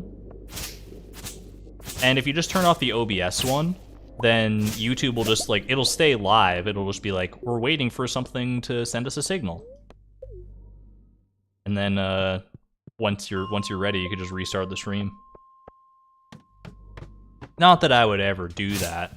But now the idea is in my brain, so I might have to do it for something a little more innocuous than a living hat at the very least. Ooh, sorry, voice crack. I need to hydrate. Nightbot, where's my hydration reminder?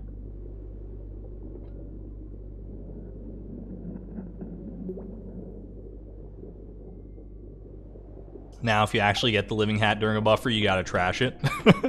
It's so true. But I don't have the reflexes to, like, go and, like, put the mod in, and then, I mean, there's no way I actually could do that. I'd have to have the mod on from the beginning, which I guess I could, and just not ever press, like, the I button, which would bring up the menu for spawning items in, but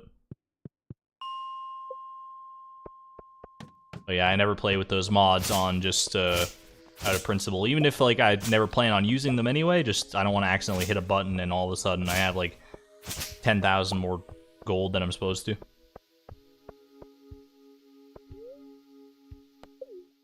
Exclamation point hydrate.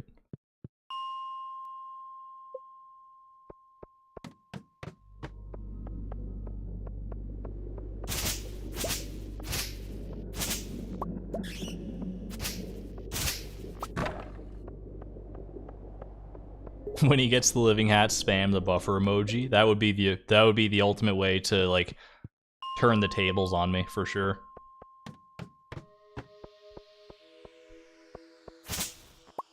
Chat, what's the most satisfying looking sprite in Stardew Valley? Because I was just looking down at this magma geode in my inventory, and I'm like, damn, that's a good looking sprite. I just love the cherry red coloration on it. I've always loved the look of magma geodes. I don't know if they're the best sprite in the game, but for how simple they are, they really scratch that itch for me of being like such a satisfying thing. And just knowing that they're like basically like a loot box too makes it even better. The Scarecrow sprites are super awesome. Some of them are really good for sure, yeah. But I don't know if any of them hit quite the same level of primal satisfaction in my brain as this dang magma geode right now. Maybe I'm weird, but I don't know, just the bright coloration of it really, like, I really enjoy the look of it. Cinder shards or something similar, that's true. You love the slimes too. Like the slime monsters, because like if you're talking about just slime in your inventory, I got some questions. Timbeeb sprites, I mean, just goes without saying. Opals and fire opals, absolutely. Maybe it's something to do with the roundness. Like the roundness and the bright color, because I absolutely adore a fire opal for sure. I also really like kyanite. Just like thinking of different minerals and stuff. Kyanite's that really like dark blue one. Purple gem node, you know what? That honestly fits the same niche. Mystic stone kind of in there too. Thank God this is only a community center run and not a perfection run. Amen.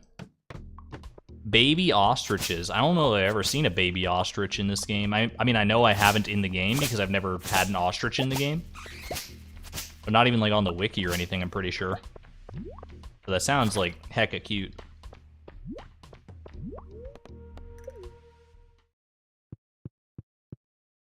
You're still streaming? I am still streaming, yeah. We usually do like 3 to 4 hours of a stream around here. I'm probably gonna call it after today, like I said earlier, so you came at a good time.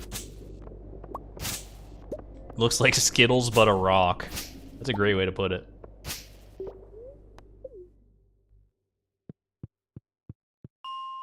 Chat, are you the type of people to chew Skittles, or do you, like, suck on them first for a little bit?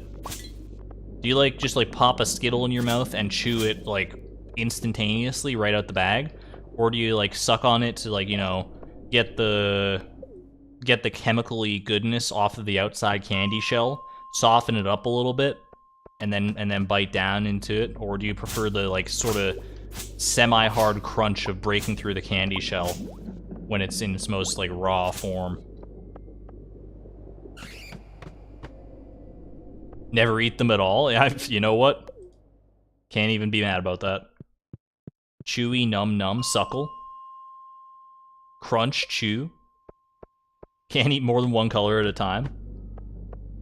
I'm the exact opposite. I always like just take a handful of those. I get as many colors as I can, and I'll just shove them in my mouth. I actually don't do that much anymore. I haven't eaten Skittles in a while.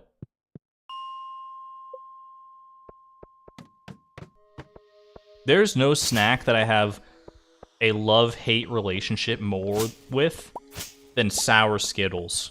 I like the taste of sour Skittles, and I like sour candy in general, but if you have like even like more than 2 of those in a single sitting, your mouth is going to be tore up for the next few days. Like the texture on those things is brutal.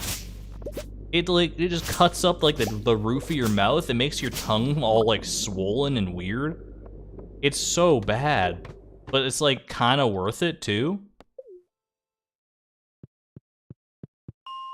And the problem is that whenever I've had them, which is not often anymore because I just find that it's not worth that feeling most days. It's I always like double down on it because I'm like, I know that I'm gonna regret this later on anyway, so I'm just gonna eat the whole bag right now because I don't want to have like a secondary wind of having to go through this experience. I might as well enjoy them while I can.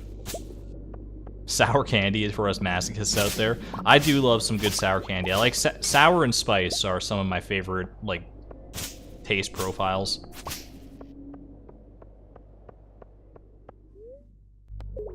I can't think of too many foods that are both sour and spicy at the same time. I wonder, like, what really fits that bill. Makes you think. Captain Crunch Mouth. There are some foods out there that'll just, like, do that to your mouth just because of the texture. Sour foods tend to encapsulate a lot of them. I guess sourness just kind of has that effect, at least the extreme kind of sourness from, like, warheads and things, but it's so worth it, honestly. They are some of the best candies around. I'd love that food. If such a food were to exist, I think there's a pretty good chance I would like it, yes. But I don't know if a creation of that intensity is something that humanity is prepared for. You'd love Thai food? I don't think I've ever had Thai food now you bring it up. But yeah, I probably would. There was a limited edition spicy Skittles out there a couple years back. I never saw those. I don't know if those made their way to Canada, but that's that sounds amazing and also frightening. Reminds me of like the Red Hot Cheeto flavored Mountain Dew that someone brought up on a stream like a little while back. This dude is zooming. Do you see the shadow guy just zooming around here? My goodness.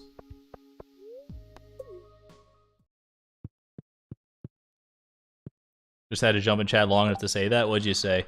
Still getting ready for bed and hear the sour and hot food thing? I got a food crate and there was a mango gummy that was both sour and spicy from Singapore.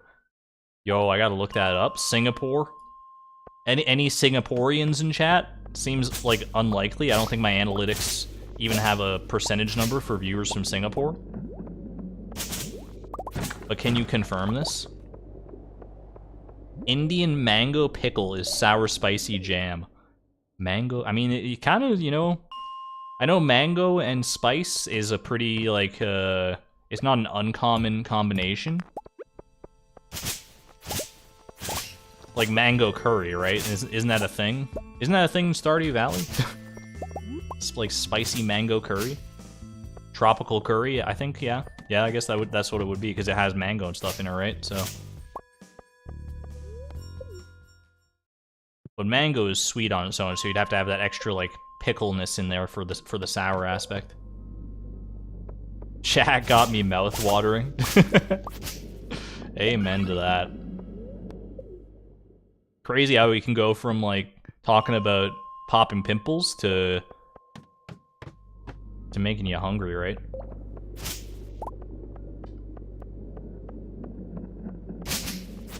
This is the power of banter.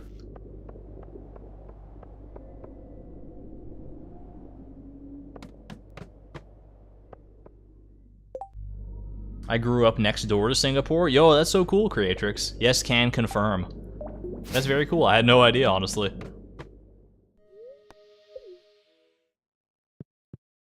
I'll need to see if I can, like, find that somehow or get it, like, imported. It sounds really cool, like the mango, like a mango gummy with, like, oh my gosh. Getting my mouth watering.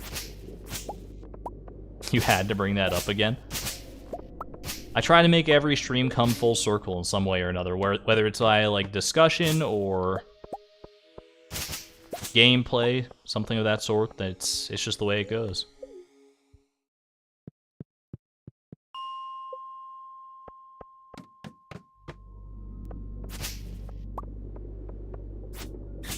It's a very cyclical, just a very cyclical way of going.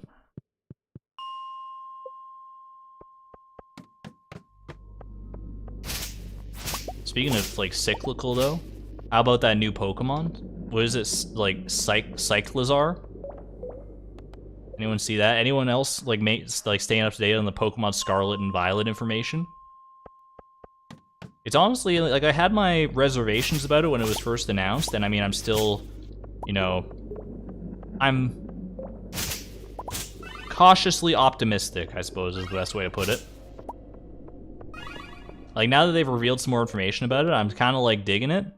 At the time, I was like, this seems, like, way too soon for a game of this scale that they're trying to come out with, but... And part of me still definitely feels that, but I also like looking at the new mechanics and stuff that they've been showing off, and you know what? Graphically, I think there's still some room for improvement there. Might need a few more, like another year more than they're probably going to give it in the oven just for that specific purpose, but at the end of the day, graphics are not going to be what sells me on a game. They certainly help, but they're not the primary selling point. Anyways, I'm going to go ahead and leave.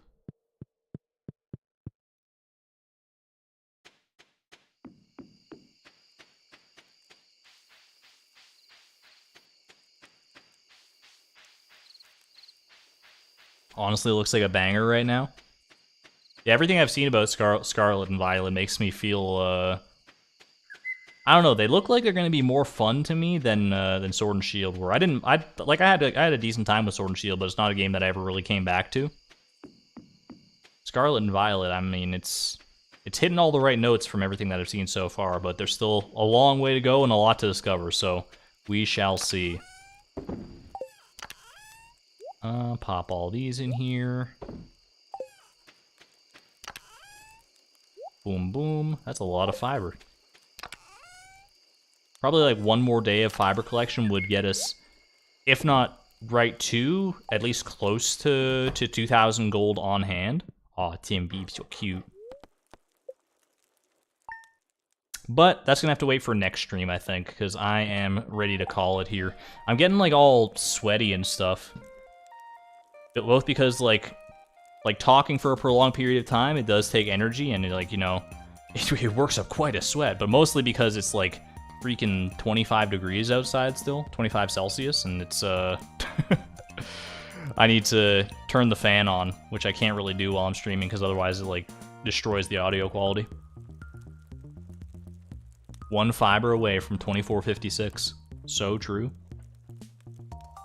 At any rate, thank you all for coming out. Sorry for some of today's stream being Buffer City. I'm gonna try and iron that out as best I can. The battle continues against the Joja Corporation, stealing our packets, stealing our frames that are going out to the stream. Still don't really know what's going on with that. I thought I had it resolved, but it's an ongoing battle. But that's not for you to worry about. Hope you had a good time today. Feels good to be back in the streaming saddle, and I'm going to go ahead and see you on Wednesday, same time, same place, for more Fibrous goodness. Thank you all so much for coming out to the stream. I'm going to send you off with the usual fan art compilation. Until next time, though, this is Argon Matrix, signing out. Have a good night, y'all. Bye!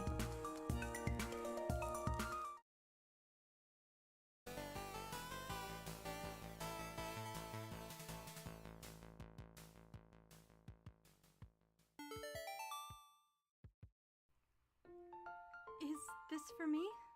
Thank you.